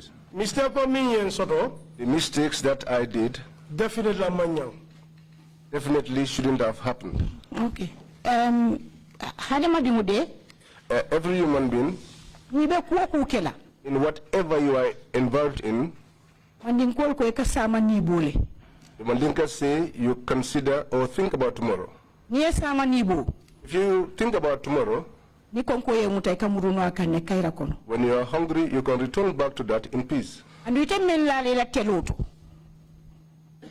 what you will not do to yourself. You don't do to others just as the lead councillor said. Because we all know that they violated the law. But ni loi tinya loi memfo inyanta tamala wala ba loi ma fale ko aliye bala ken senju ken sen bula alike lipa ando atel ya lon ko atel fangu ita kelatella alte sonna wala. When they violate the law, we all know that they should face the consequences as stipulated by the law. But you strip them naked and you beat them, and you know that if it were you, you wouldn't do that. Truly, you said that you are helping the Gambia. But you have done something that no one will forget it until the end of time. Because nakedly. This Kabu that you were made to be naked, until the end of the world, you can say on bula abota kabini NIA for police line. Adingulu ba moila, amamaringulu ba moila, amumurungulu ba moila, womu life history let. Everybody will keep saying this is Cabo who was undressed naked from NIA up to the police headquarters, and that is something that his children will hear, his grandchildren will hear, and his great-grandchildren will hear. The foreigners who were responsible for what you did have gone back home. But you and Cabo are still here. And we tambita daoda bekela lambirote tongote ba fola leko ibu wole ba Kabu rannu ayebori kabirin NIA for police line. And everywhere you pass, there will be these things said at your back that this is the guy who undressed Kabu and made him to run from the NIA up to the police headquarters. Dukarengal dani nal natal sina simbolo jube never again ninkana ke Gambia kono koteke because nimu history leti me alon ka bukanyina. Please, I appeal to you that each time you come here, you read our slogan, never again, because this is a history in the Gambia. And I also appeal to you to reach out to the people that you victimized and appeal for their forgiveness. Thank you very much. Thank you. Commissioner Kennedy, you have the floor, please. I would like to... Oh, sorry. Go ahead. Madam, Madam, you have spoken well. But Hanikabi. But yet still, there is one thing which I want this commission and the entire Gambia to know. I never insulted Lamin Cabo. I never said anything to him that will hurt him. I, Ebrima, I have not laid a hand on Ebrima. And I never gave any instructions to anyone to beat Lamin Cabo. I did not beat Lamin Cabo. He knows and I know, and between me and God, I know that I have not touched him. If you can recall his testimony, he said, somebody came and picked him up from my office and took him to Alaji Mor's office. He said when he got into that office, people were standing on either side of him. That is to say that he has seen all of them. He said Alaji Mor was seated facing him. He took a scissors and tore off his clothes. God is my witness. I wasn't there. I did not see it. I did not give the instructions. That is why I say, when they told me and I went until I saw him with my eyes, I was saddened. I was saddened. But also, one thing is there. What I said is that this commission will come to an end. Every person, whatever you do, let us come here and say it clearly. The manner in which I treated Cabo, I treated him like a colleague service person. When the court ended, I called him. I called Lamin Sima. I called two witnesses. Sir is late. He was at that meeting. Lamin Sise is alive and he was in that meeting. I called Lamin Kabu and Lamin Sima. If you see the reason why I called you for this meeting, yesterday we were having a tussle, a push and pull at a particular place that has ended. Let us try and forgive one another. Myself, yourselves, whatever transpired, we all know what it is. I did not call you here for a court session. This is to say that we should sit down and become one, forgive one another, and get on with the work. But I want to reassure you here today that what I said, the commission will come to an end. But each and every person, you will be the only one inside your Imam, you can agree with me. I think even the Imam can agree with me. That kullukum ra'in wa kullukum mas'ulu an ra'iyatihi. This is to say that all of us are here. Tomorrow will be judged by God the manner in which we farmed our farms. I want to assure you today, Lamin Kabu, Billahi, I swear, Billahi, I swear, Billahi wallahi tallah, I swear to God. He knows and I know between me and God. I never said anything to him. I never touched him. I never beat him. Billahi, I swear. I agree that you have not beaten him. But it wasn't only Lamin Kabu. Many witnesses came here. They said that when you torture them,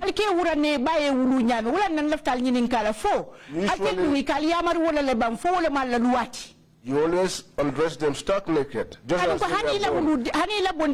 want to know I want to know whether you had directives to be tweeting your detainees.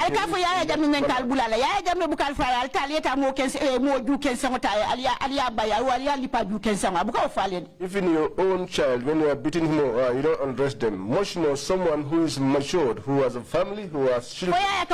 You keep saying that Yajame gave you the instructions, but was it Yajame really who usually gave you the instructions? Nina Kabula, aning Cham, aning other people. I'll tackle al badimula. Usually tarnish Yajam's image, but I know that if what you did to Lamin Kabo and colleagues if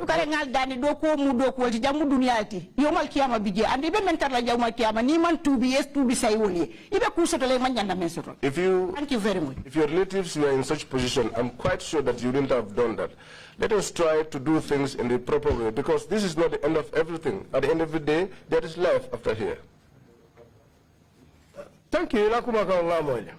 Thank you. I heard your statement, and I accept it. But what would please me also, if we separate the issues, all the things that happened were wrong. They shouldn't have happened. That is very clear to me. Inshallah. By God's grace. Commissioner Kinte, you have the floor, please. Hello, assalamu alaikum. Alaikum salam. Drammeh, how are you, Drammeh? Praise be to God. I want to ask on a few issues. During your discussions, your interactions with the lead counsel, Isa,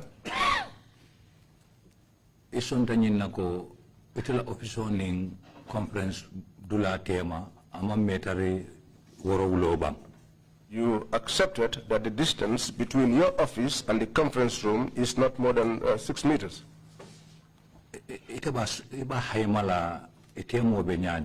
What would be your estimate of the distance between the two offices? Well, it's not that far, not very long.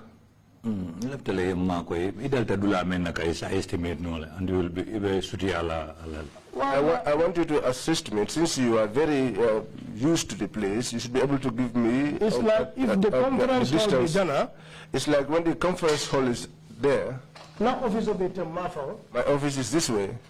And then I think the conference hall bundal lebije and bundal lebente fanana dulato.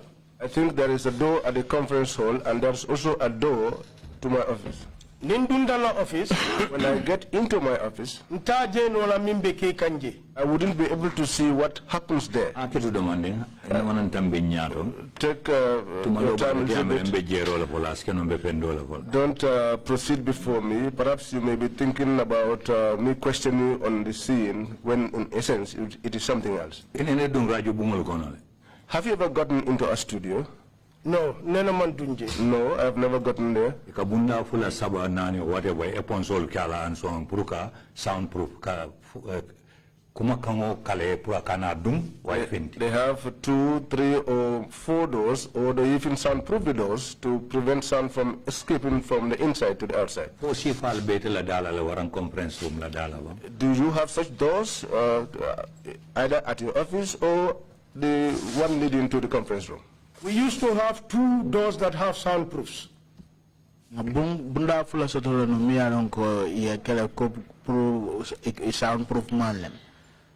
This conference hall here, Sotole. This conference hall has it. The Director General office Sotole. The director's office then had it. Conference hall the conference hall was one time the office of the Director General. Director General office wala koto. So I soundproof Sotole. So it had soundproof. And at the time, the Director General other area me use as their office. The other place that the Director General uses as his office also has a soundproof door. Soundproof bunda Sotole.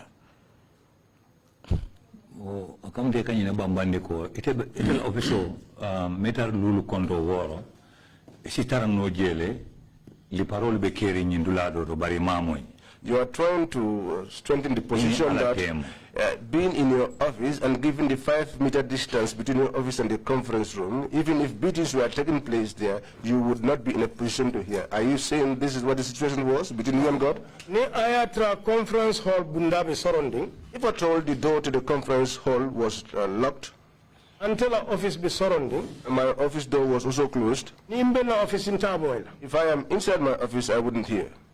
If na ayatra, at all, na office bunda be yellering, the door to my office was opened. There is the possibility that I'm be sound tala. There is the possibility that I will pick up sound. Probably not as audible as it is in a Mount soundproof sort of.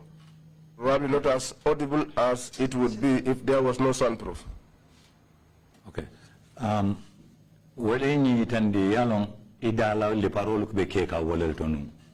This to show that close to you was where the beatings were taking place. Maka moy be la ofisoto e ka maka moy men baitan lela ko ka mol le bute wala ka ku ke mol. I am aware of the conditions or the state of the doors, but between you and God, are you saying that you've never heard any sound of beatings in that conference room while you were in your office?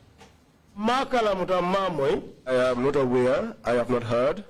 Office. When I get into my office, now concentration was directed somewhere. My concentration was directed. I was talking somewhere. on the phone. Sometimes with the landline and sometimes with my mobile. But when I got out, I will hear people shouting in the office. In the it's like, yo, don't know it.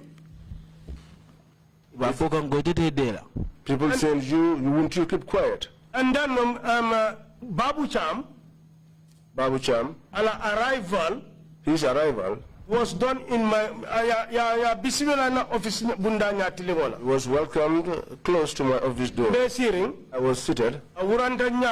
He was undressed in my presence. Usman So said that, no, put on your shirt. I said it's true, and I assisted him. And contrary to I mean for it is contrary to what he said that somebody shouted that people forgot about him. That never happened. Usman Sow said that, no, put on your shirt. I told you, you are very right. What was right now he's the Director General. He was the Director for External Security. What? Internal Security and Operations. You are Director of what?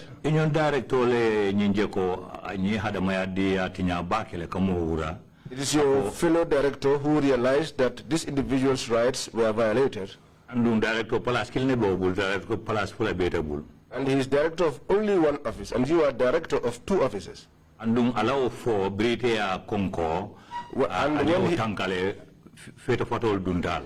when he made that statement, which you concurred with, and enabled him to put his clothes back on,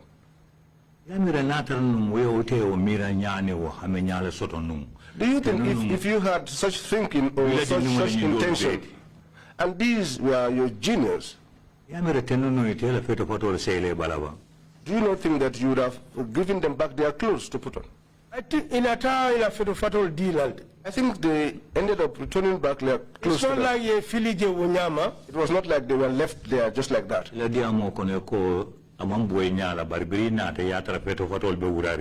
In your statement, you said they were not undressed in your presence, but when you came,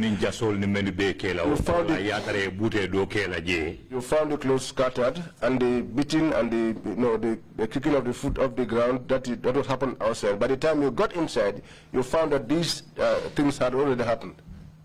The beating had extended, intensified or multiplied, because they did it before. Then he was there as a participant. When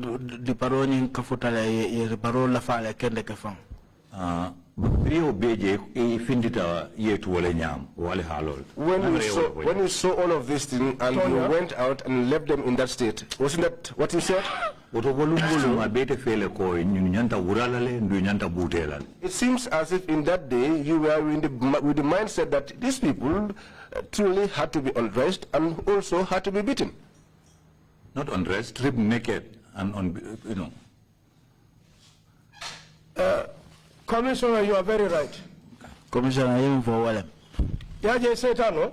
You see, the devil, if it possesses anybody, you don't are able to have a limit to yourself. I do not want you to forget one thing. I told this commission that I was angry. Very angry for that matter. I was very angry for that matter. You, as a foreigner, bringing drugs into the country. The aftermath and the disaster of Minkela. My thoughts were on the aftermath and the disaster that it will cause the country. Now that anger was the reason why I could not see all of these other things. This is why. This is why I could not keep quiet. You must speak that truth. The time, if you'd asked me, if you are aware of the destruction that drug can potentially cause, and you know the harm it can cause the youth of this country, today at the Tanka 90% of the patients on Min BJ, 95% of the patients at the psychiatric unit there are all as a result of drug-induced psychosis. Having knowledge about that, And then you think about this, these are foreigners who are trying to cause such havoc in your country. Up till today, I'm not trying to justify my action. The anger that was in me at the time, thinking I'm serving the Gambian people, Gambia Banco Kantanala Molu, to safeguard and protect the Gambia and its and our people. And then you think about foreigners doing such things inside of your country. That anger, that was why I could not see all other things. But honestly speaking, that shouldn't have been. Okay. I will leave that issue aside. The person whose position you are now occupying was a student of mine, Bunsane. I'll leave that. Maybe later on we could have a discussion on the issue. The other issue, when you went after Lamin Kabu,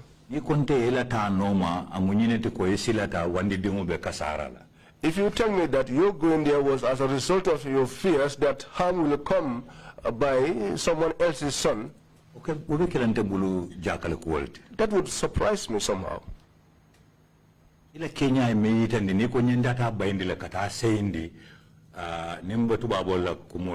To put him to book.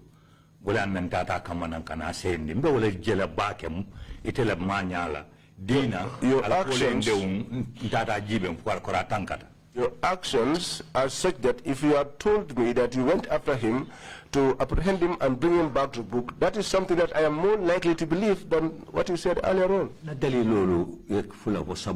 My reasons are 2 up to 3. First off, when you came and found him in this situation, he had clothes on. You praised God for that. If it were me, I will meet up with Alaji Moore on the way, and I'll just walk past him. Secondly,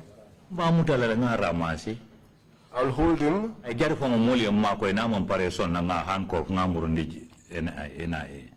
And it will even be necessary, if he will not cooperate, to have people assist me and handcuff him and take him back to the NIA. Because the emotion that I got from what you have said, if that is really the truth that you are standing by, you and Boom should not have gone into the same vehicle and put Lamin Kabo in it. And that was not the only thing you did. You ended up picking up Lamin Sima along the way also. And you went along with them. What to follow Kachaba? Can you discuss on that issue? Commissioner Kinte, I think if you had followed not Kachania Normanu, if you had followed my testimony, I said after we investigated, there is people were shouting sache. If the mob had arrested him, that fear I had, or that if the people had apprehended him, it was going to be a different ball game altogether. Because when we are at our searchable, because they were saying a thief had passed and he's gone this way. To cut that long story short, when I eventually arrived at the Drug Law Enforcement Agency headquarters, Namin for lead counsel here, what I told the lead counsel, when I got into Bun's office, I complimented him. I gave him his honor. I said, praise be to God. Because hence he is with you. It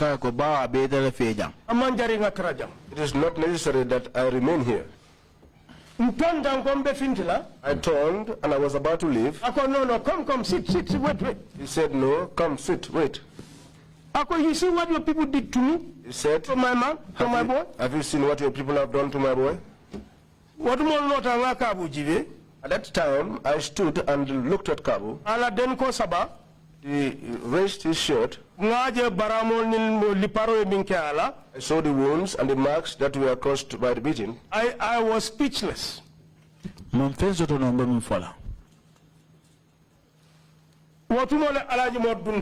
was the time that Alajimor came in. Okay. What the time tala back?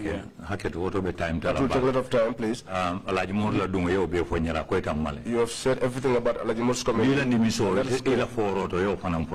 Today, you regret. You've talked about issue today. What we realized that the taking of Lamin Sima was not an issue. But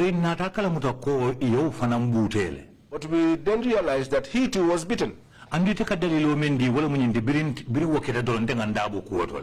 the reason you are given was that after that happened, that was when you left, you got out of his Something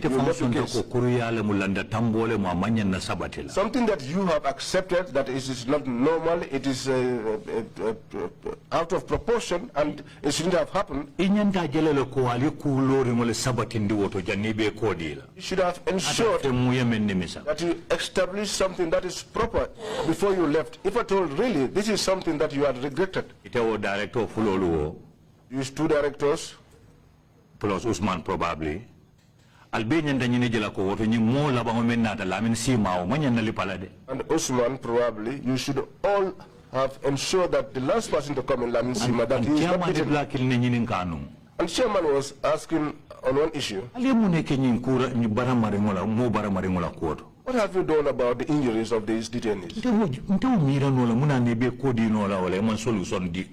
I cannot begin to think about it really. But you could give your back on these people without doing anything about their injuries. And also not to ensure that this Lamin Sima was not also tortured. Up to Lamin Sima through the same line. It will come for Hanibi Mambang. It seems the anger in you was still there because when you had to, this was said that you had to bring Lamin Sima back for him to be tortured. Abaraka, Mr. Kinde. Thank you, Mr. Kinde. Up to the time up to the time I was living there, there was no information. Nobody told me. Through my follow-ups communique, through the follow-ups that I made, that the investigation will be concluded. There was no such time there was no such time that somebody told me that Lamin Sima was beaten. I am not aware of his beating. I did not see it. I did not hear it. I give an instruction to the OC investigation. That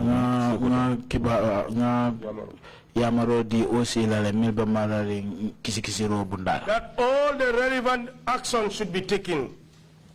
Did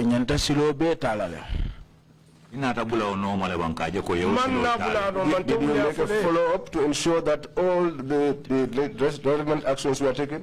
I was too overwhelmed with all other activities. That area, I did not do a follow-up. I think that is my own negligence. My last point was that the court was going on.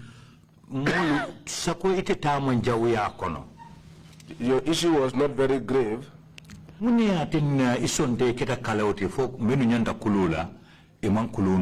Why did you accept to become an obstacle so that those who really had to be punished escape punishment? Mr. Kinde, in the manner in which I saw things, something that you are not present, something that you have not witnessed, it has not happened in your presence, you did not have a hand in it.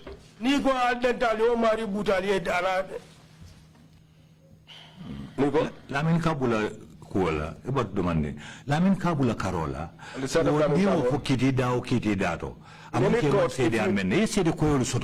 if you had said that in any court You would have ample evidence to prove it. Indolo fana yalon CDA mu jero moiro fana data CDA tol. CDA to jero tambira moiro. In giving evidence as a witness, the seeing is more relevant than hearing. Londo la tunkun sabo kamoy kaje kama madronet kuliyata jero. Three aspects of knowing, seeing, and hearing. Seeing is more prominent. But if you see that someone has been beaten and has lacerations, yeah, until anywhere in the world. This other one ran into the wall. This other guy ran into the world. Then you should have made that known in the court. Lead counsel la kumoko ibe to nyalu mabo kan economical with the truth, concealing the facts to make people, easy escape. Also, and this was the lead counsel said. And the other da kamale. And just as the lead counsel said, you were economical with the truth, you were concealing evidence, and you did that on purpose. I take God to plead to you to admit to these facts. Commissioner. Yeah. Actions before. These actions that you have mentioned, Commissioner. Someone went through all of these things, and I was aware of it. It was Lamin Kabo that was beaten. And it was the same Lamin Kabo that ran away. They said he ran naked. God is my witness. What I told you, I found him. I told you the clothes that he wore when he came into my office. Those were not the same clothes he had on. They were different clothes. That is a fact. But you did not say this in the trial. They did not ask me. Last statement, in my statement, that I gave, it's there. This is why now for investigators This is why I said to the investigators that try and acquire the case file and acquaint yourself with the case. If you see me doing all those things, I want to be truthful to this commission. Whatever was written 10 years ago, that file cannot be changed. All the things I am saying to you here, it's in my statement. Okay. Let me end here. It's late. Personal file manjano. On my own, you said your personal file. Investigate all your case file normal. Inyanta nyimira la fanango askeno menketela wala beje. Case file abe aegis chamber. The case file. So filiroka kaltola abuka ke chambers and in bladul. No, in case file ka wala present aegis chamber abe utolde bulu. The case file is with the aegis chamber. Na bulletin. Let's leave it at that, Chairman. Thank you very much. Thank you. Commissioners on my left, do you have any questions? If not, can you proceed to make your final remarks? We'll make it a bit short. Imam C, you have the floor. The translation didn't come quickly, I guess. Mr. Drammeh, thank you, Mr. Drammeh.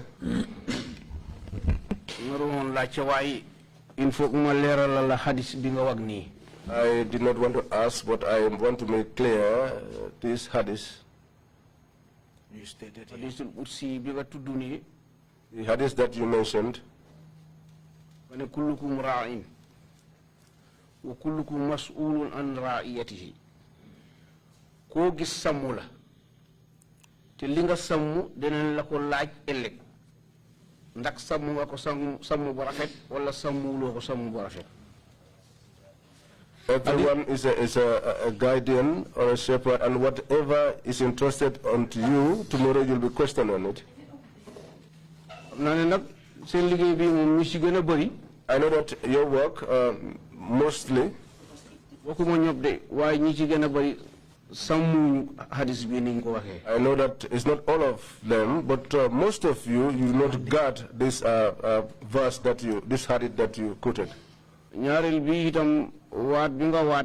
Secondly, the oath that you took here. That is the oath. Billahi wallahi tallahi. When you said you didn't touch him. Come what? You swore. If you hear a believer say that, and the believer knows the oath, I believe that you have not touched him. Because that oath is not one that one plays with. This was what I want to make clear to you. Imam, thank you so much. Imam Abaraka. Thank you, Imam. I thank God for the fact that you believe me. Up to a level I was prepared. I got to a level when I was prepared. I brought my personal Al-Quran. God assisted me. I can read and write in Arabic just like I read and write in English. And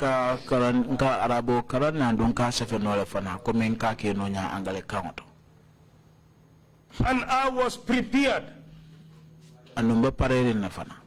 for the commission to subject me to go and take an ablution, even to come and swear.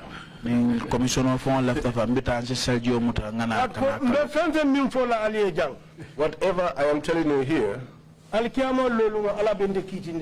day of judgment, God will judge me on that. And whatever I told you here, once more again, Imam Abaraka, thank you, Imam, that you believe me. And I will emphasize this, that with the exception of Fernando, Drammeh,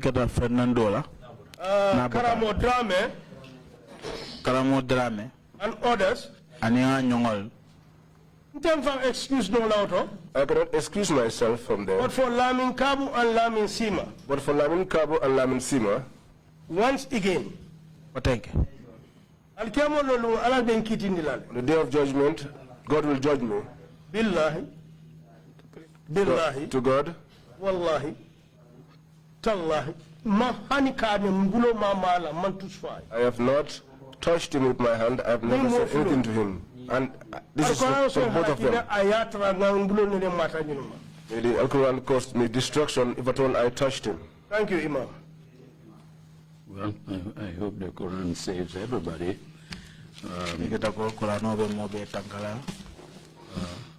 Hold it in one hand and slap several detainees several times and karate kick somebody with the Quran you're holding the Quran in one hand. It's a very difficult thing to account for on the day of judgment. If you have any concluding remarks to make, please proceed to do so now. Thank you very much. First of all, I want to thank the TRRC. Me follow me tanturo kala TRRC la. Gambia Masakunda Tentuna. I thank the Gambia government.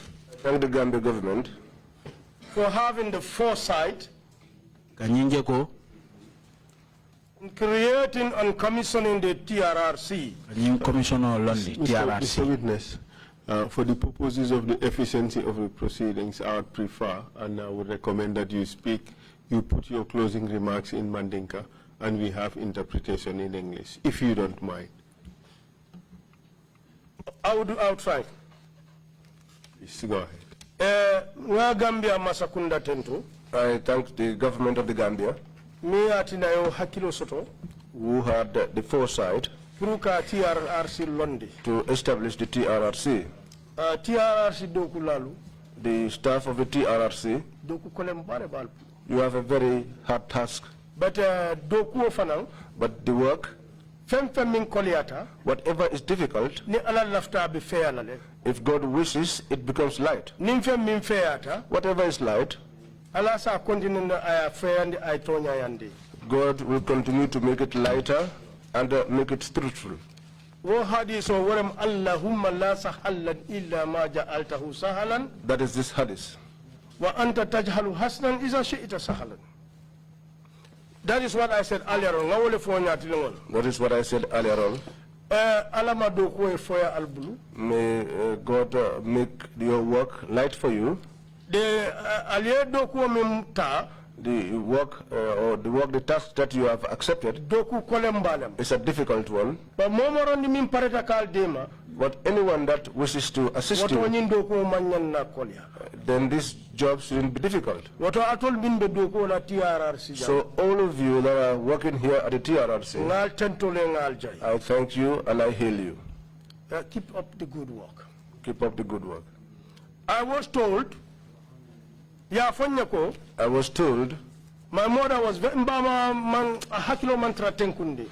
mom was not very comfortable. I sent but what I put to her is that your son got himself into making some mistakes. As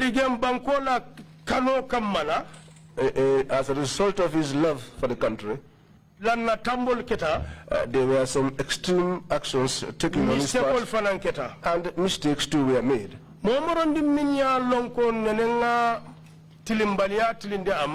Any person that had suffered any impropriety on my part, I will pray to God that God will give them good mind, good conscience to forgive me. There is one thing that I want to put to this commission. The day that Lamin Kabu testified here before the TRRC, I wasn't in the Gambia then. But I followed through.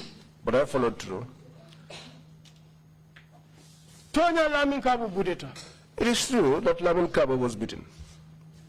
Lamin Kabu ngalon keba dibi kono sila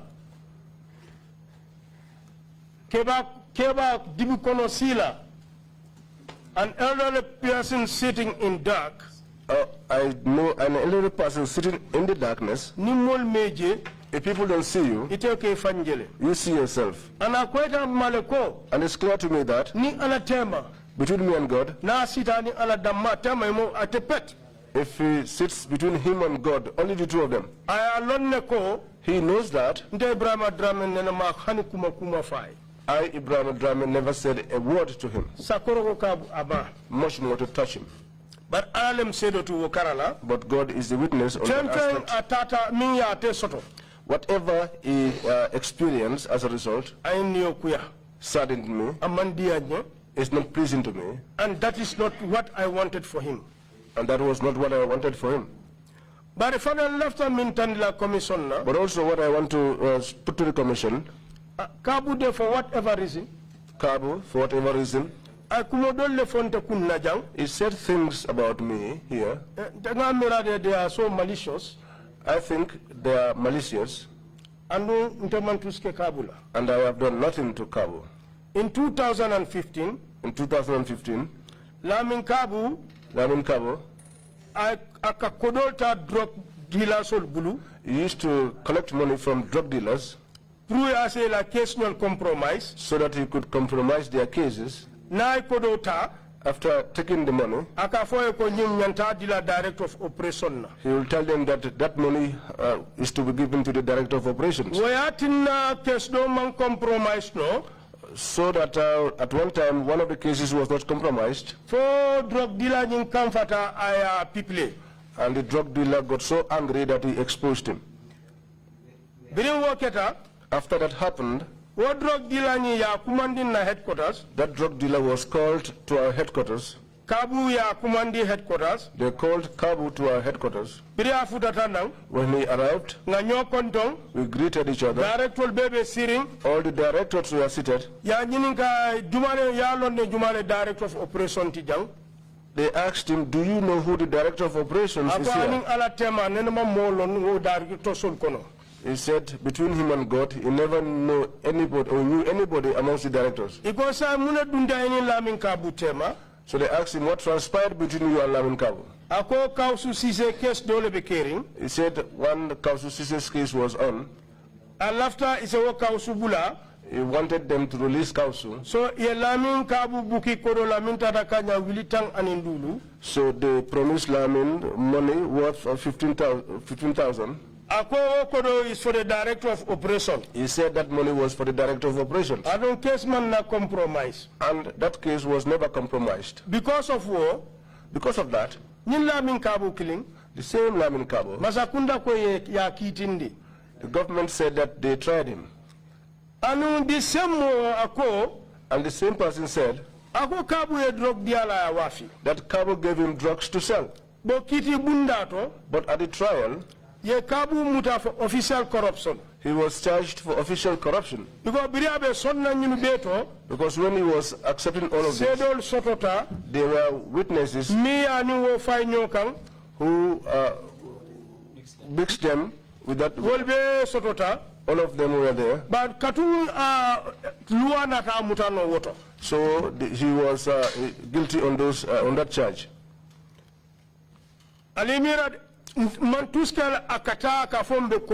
Director of operation.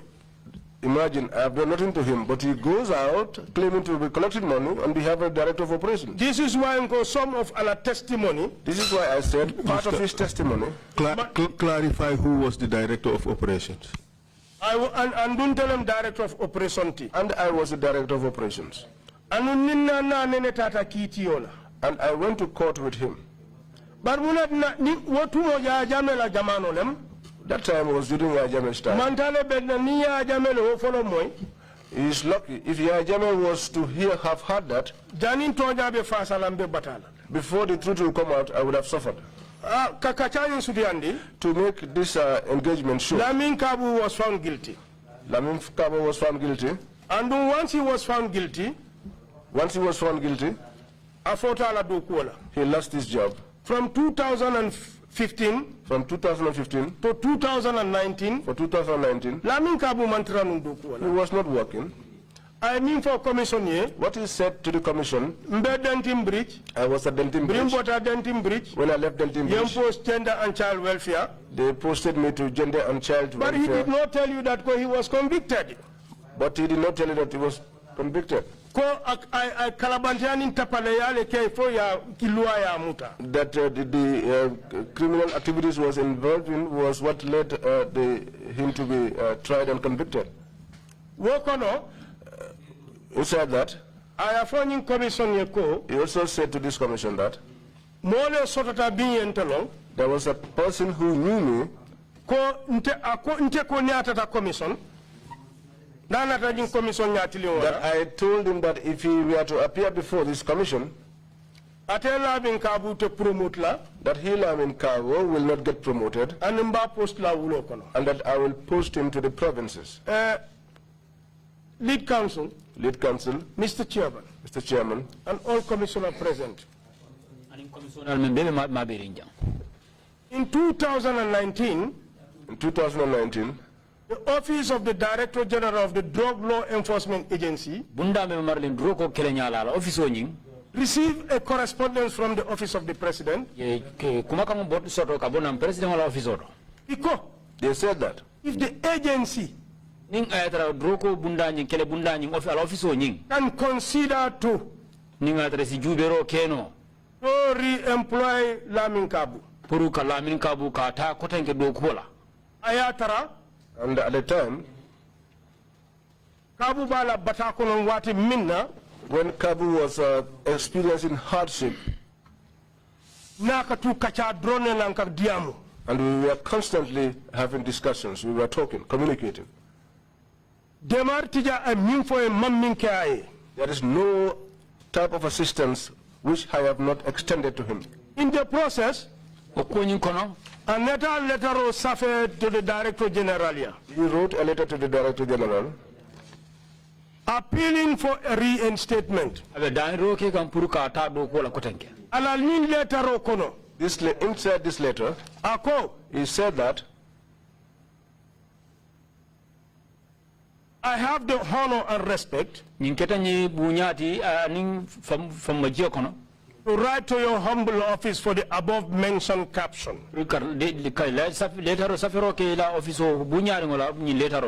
And I will also take this opportunity to apologize you, the director, directors, especially the director of Operation Ebrima Drammeh.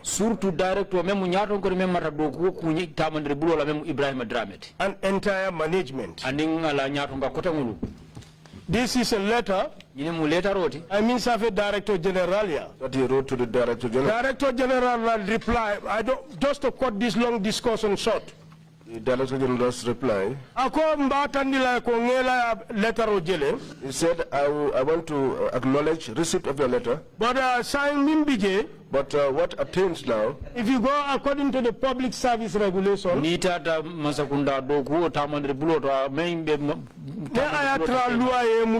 if I told you I are convicted, you have a cooling period or grace period of 4 years. He said, means no.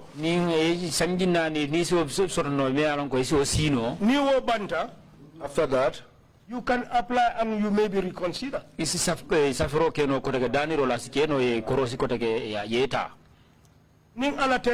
Between me and God, I'm meeting with Lamin Kabu. When there's a need, I take my vehicle and get to wherever he is. And in private, we transact whatever we have to do. God is my witness. After that, if we can reconsider to re-employ him,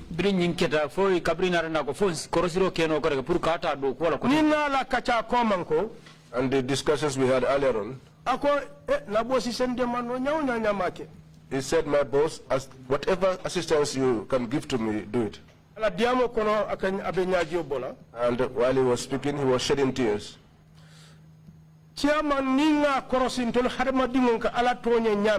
Chairman, if you observe, we human beings, the manner in which we offend God, and God is there sitting and forgiving us each time we ask for forgiveness. Who am I for Lamin Kabo to ask for my forgiveness? When he wrote it here, that was enough for me. That was why when this reinstatement talk came, the boss that I had, he has a zero tolerance for corruption. He said no. Kabu will not come here. He put the information you put before the management. He put that information before the management. I was the chief campaigner. Director will be done. All the directors are here. None of them is late, and they can be my Director General Manene. And we appealed to the Director General. He's a young man. Give him a chance. I time It took some time before we could conclude that. But God assisted us and he accepted. He said, but now, if we are to reinstate him, what position shall we give him? I jumped myself and said, I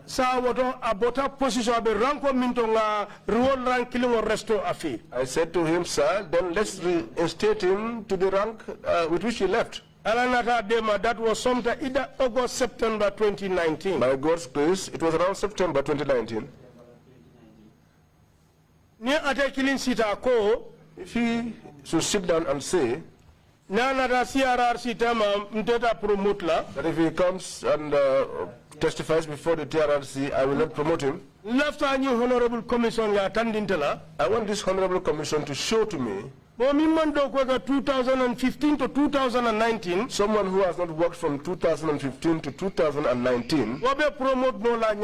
How would such a person be promoted? Also,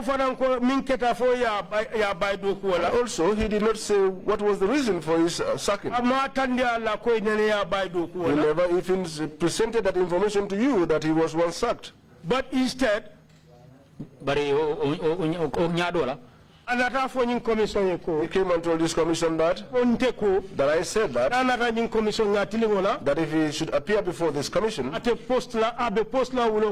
he would be posted to the province and he will not be promoted. But what I want him to know also, that he is a Gambian, and Gambia is from Carton to Koina, and Gambia is from Carton to Koina. And nobody will ever apply and state that I only want to be posted at Banjul.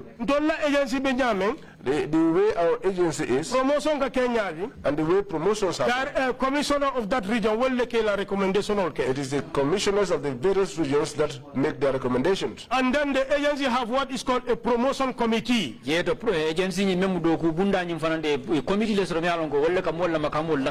look in that. They will look into all those recommendations and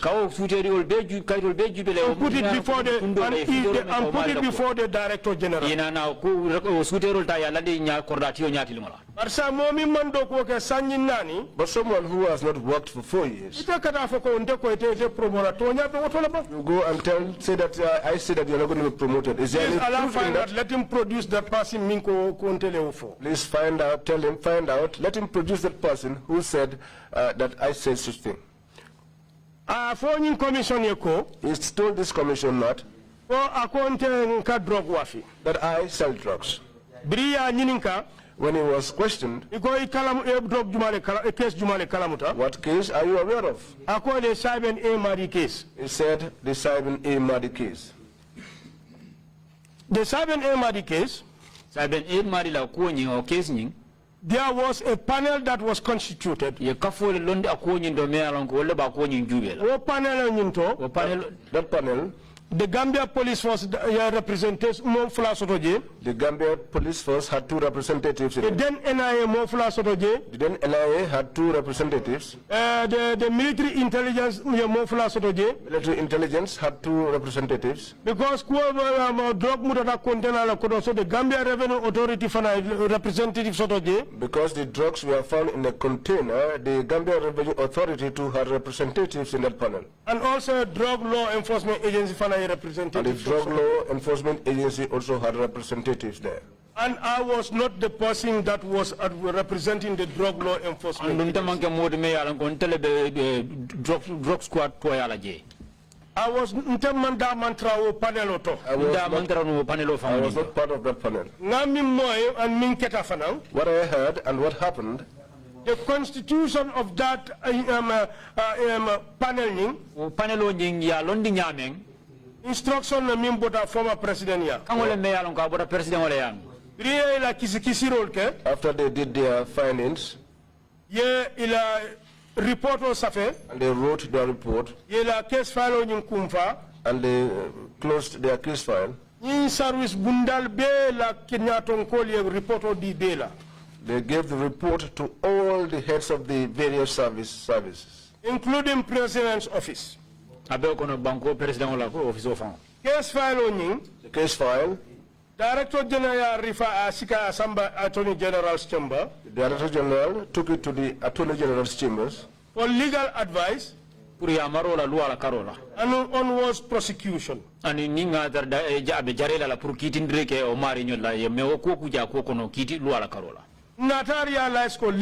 we came to realize later that the trial could not proceed. And while that was happening, there was no correspondence to the Director General Katandiala Koning case Manta. And Wokobe Kerang Kaka Wato Mena Fente me Alonko Nyomo Nyomo Rangolan Kaitan, the Director General Koning Kito Amanta. So a trial in which I was not present, I was not also in the investigation. I cannot tell the head from the tail. During Jammeh's regime, even if they locked me inside a barrel, can my hand touch that case? But Lamin Kabu, it pleases him. He came and sat here and said this kind of things. That aside, I want this commission to be aware that before I left the NIA, I was the longest serving director. People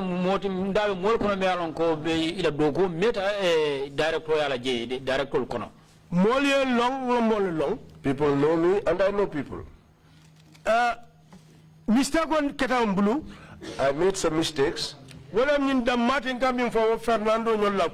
that the only thing that is the case of Fernando and others.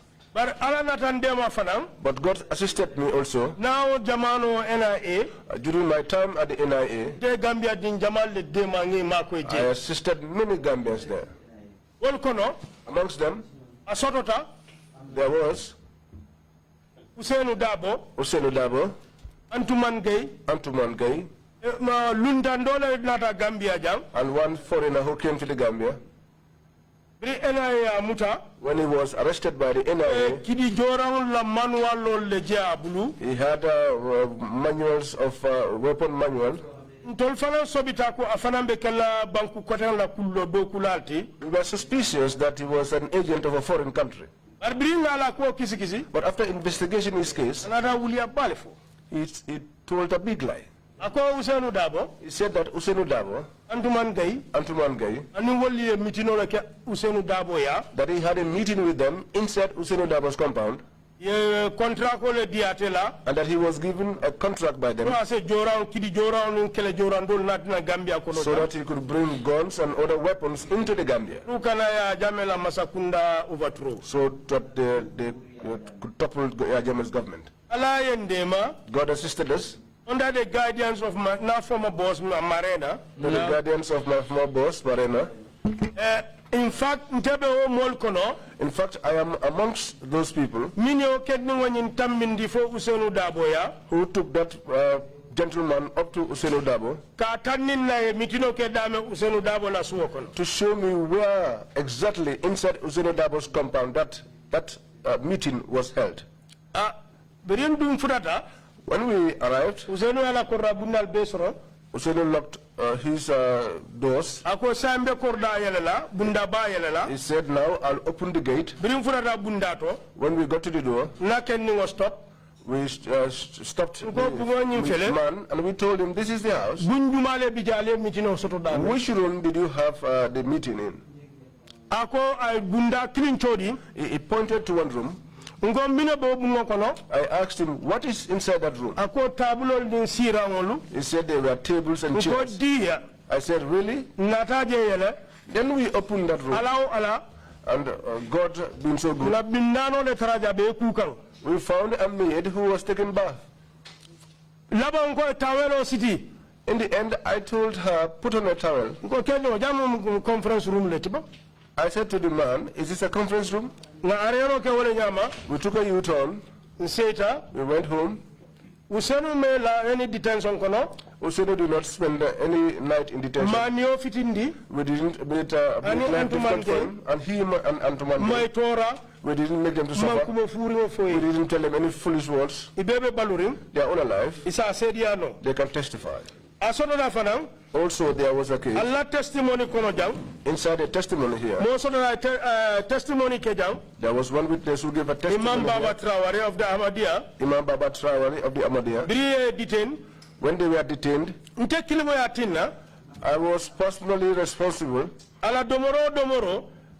all the food that he got and other people used to come from their respective homes. Now make sure that I made sure that they had the opportunity to speak to their relatives if they want to. And he said that here in this commission. I am that Jim Drammeh who did that for him. That aside, Papsen, he was detained there. He was terrified. He got sick. He said he wasn't feeling well. That he was taking medicine. I said, can I take you to the hospital? He said, no, I have my medicine. I said, where are the medicines? He said, they are at home. I took a telephone and gave it to him and told him to call his wife for the medicine.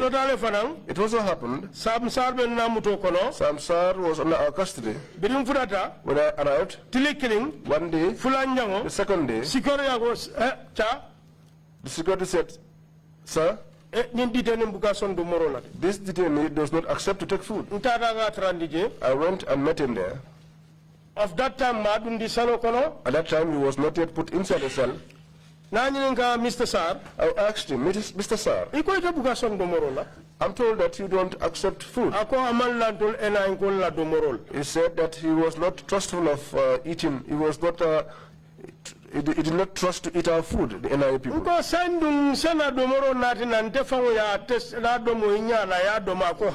He said, I told him, then they can bring the food, our food, and I will test it in your presence so that you can eat. But he said no. Because can we then buy food for you from any of the restaurants? He said no. I said, now what do you want? He said food that was to come from his own house. I said, well, fine. Call your wife, let her bring it for you. His wife brought food, but then I disturbed him there. Each time his lunch comes, he sits there and eats it all by himself, alone. I said to him, well, I used to invite you for my food, but you never invited me for your food. And he just told me, younger brother, don't play with me. But we were just playing. But this is very clear to me that you have Madi Cisse. Then we are telling president of the GPU, Gambia Press Union. He was the president of the Gambia Press Union. And we parted in a very cordial way. He was there. I couldn't take him out of it. But I didn't make his stay there difficult. 2 months ago. He's one of the members of parliament now. Human Rights Commission committee who are in the Human Rights Committee. He came to our headquarters and he was disturbing me. And I told him, look, if you are not careful, I'll detain you again. Right now, we have a very close relationship. Mr. Drammeh, well, you have been indulged to give a lot of examples. You can write these things and send them to the commission. Could you just come back to the main issues? Mr. Drammeh, the reason why I cited all of these examples, they were mistakes. But I also want people to know that, that apart from the mistake,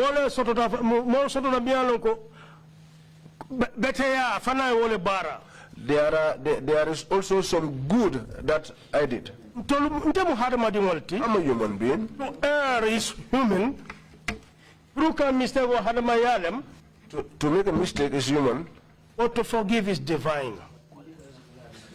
To forgive is divine. Mandinka?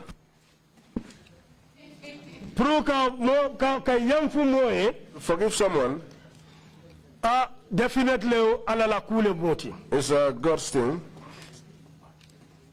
What I want to make clear here, the same Lamin Kabo sat here He said that I shot Alaji Sajo. It's not true. I never shot anybody. So this is why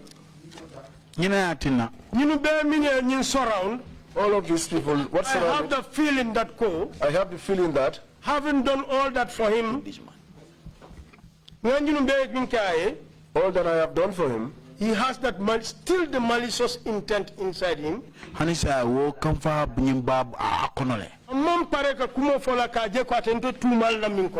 is not prepared to say anything without allegations against me, and I leave that between him and God. It is on that note, I want to thank you all and to hail you this good work that you are doing. There are also people outside, my colleagues at work, my boss. He has been encouraging me a lot to come before the commission and speak the truth. Now,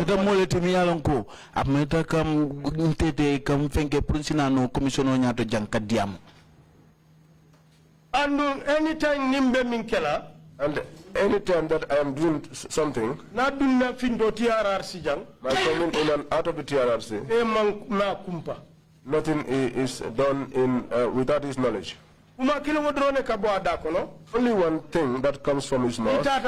When you go there, speak the truth. My mother said, when you arrive there, speak the truth. My older brother said, when you go there, speak the truth. My wife, she said, Ebrima, you are a family man.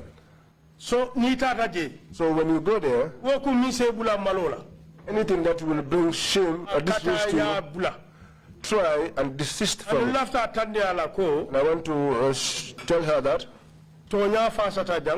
the truth has been established here.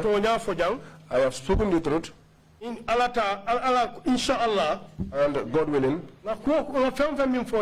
whatever I said here, there's truth in it. I thank you. And I hail you. Thank you. Thank you very much indeed, Mr. Drammeh, for coming to testify before the Commission. Mr. Chair, before you... Yeah, I'm coming, just waiting for the translation. Mr. Drammeh, mbafle baraka baka ila na jam kila sedi andiro di Commissioner. And just to mention that the translation of provinces into Maninga is not Wulokono. No fana kafo ko komin kana soro min keta kafo Santo Sate to wolem Wulokono te kafo mi province Santo Sate. It's not Wulokono. Amanka Wulokono te. All due respect, your village excluded, sir. That's a good one. Thank you very much, Council. You have some submissions to make. Are you saying he's Wulokono excluded? Huh? Are you saying he's... No, I am on Wulokono. I will take it. Thank you. Mr. Chair, I have 3 exhibits to put in. Mr. Witness, kindly send us that letter you referenced, the letter in which Kabu requested reinstatement and asked and apologized to you. Mr. Chair, the judgment in the case would be Exhibit 192, if you agree. And 192. 92, yes. And the document he wrote giving his defense of the allegation of torture is Exhibit 192A. And the letter requesting reinstatement is Exhibit 192B.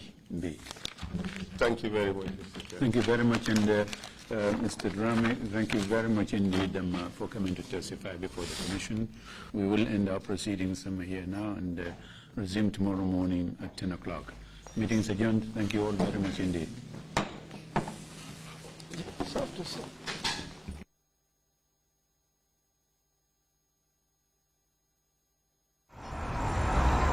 When we touch down, better broke down.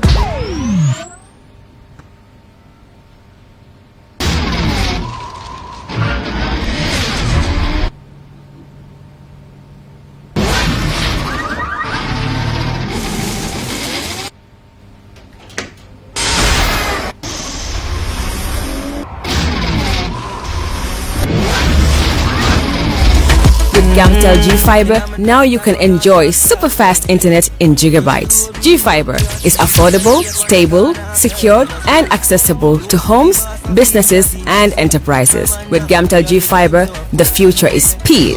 Gamtel, creating a brighter future in communication. That's how she became mine and see the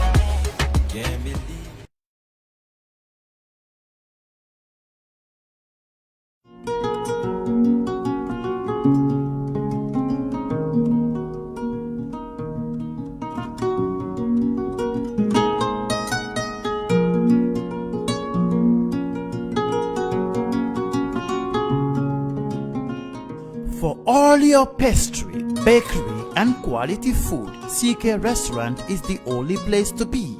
We do catering for birthdays, weddings, and all related services. We have all kinds of local foods, American, European, and even beyond.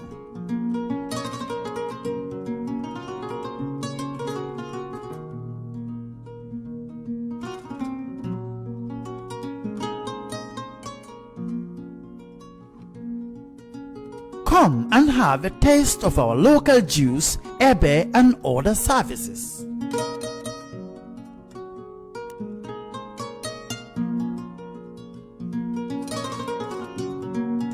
At CK Restaurant, customer satisfaction is our priority.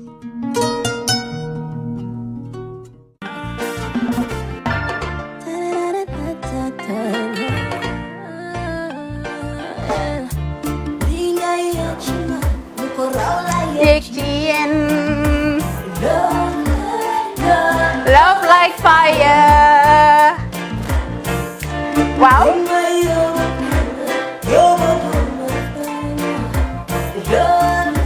Love like fire. Xam ngeen rek affaire bi xam ngeen fan la? Skincare la. 2020 lañ wax de. Waaw. Fii nag mooy Kerr fan Kerr zero tache. Perfect skin.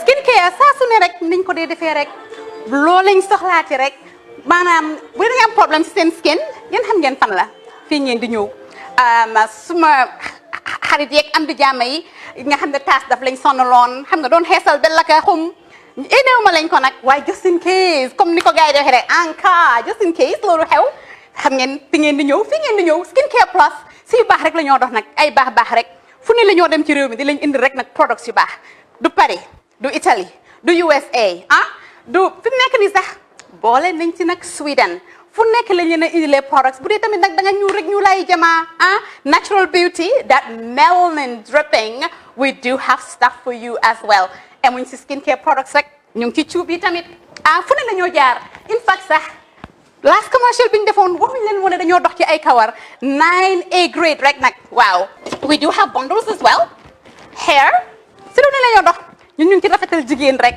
luy taaral jigéen rek waaw boo leen di tukki tamit bëggoon rek classic suitcase ñu dañoo dox ci ay Samsonite duñ dee indi any brand of suitcases though other than Samsonite comme li ma dee wax rek boo eggee airport diri Samsonite dafa am nuñ laa xoolee waaw ngeen ne lan nag waaw skin ci moom la ñu gën a xamee nag skincare products ci moom la ñu gën a xamee ñu ngi dox tamit bentee tamit si ay dàlla man waaye man nag skincare mooy suma specialty xam nga rek jigéen bu sa xar kanam réglé loo def mu jag am nañ Patricia Reiner Kiwi Eye the whole range Lighten Up Gold Tomatine I mean the list can just go on and on and on and on lépp loo xam ne rek luy taaral jigéen la ci yooyu rek la ñoo dox Skincare Plus nag emuñ si Gambia rek ñu ngi United States ñu ngi Gambia fii ba pare bu dee yaa ngi anywhere in Europe mun nañ la ko mail within 3 days rek ñetti fan rek nga jot say diw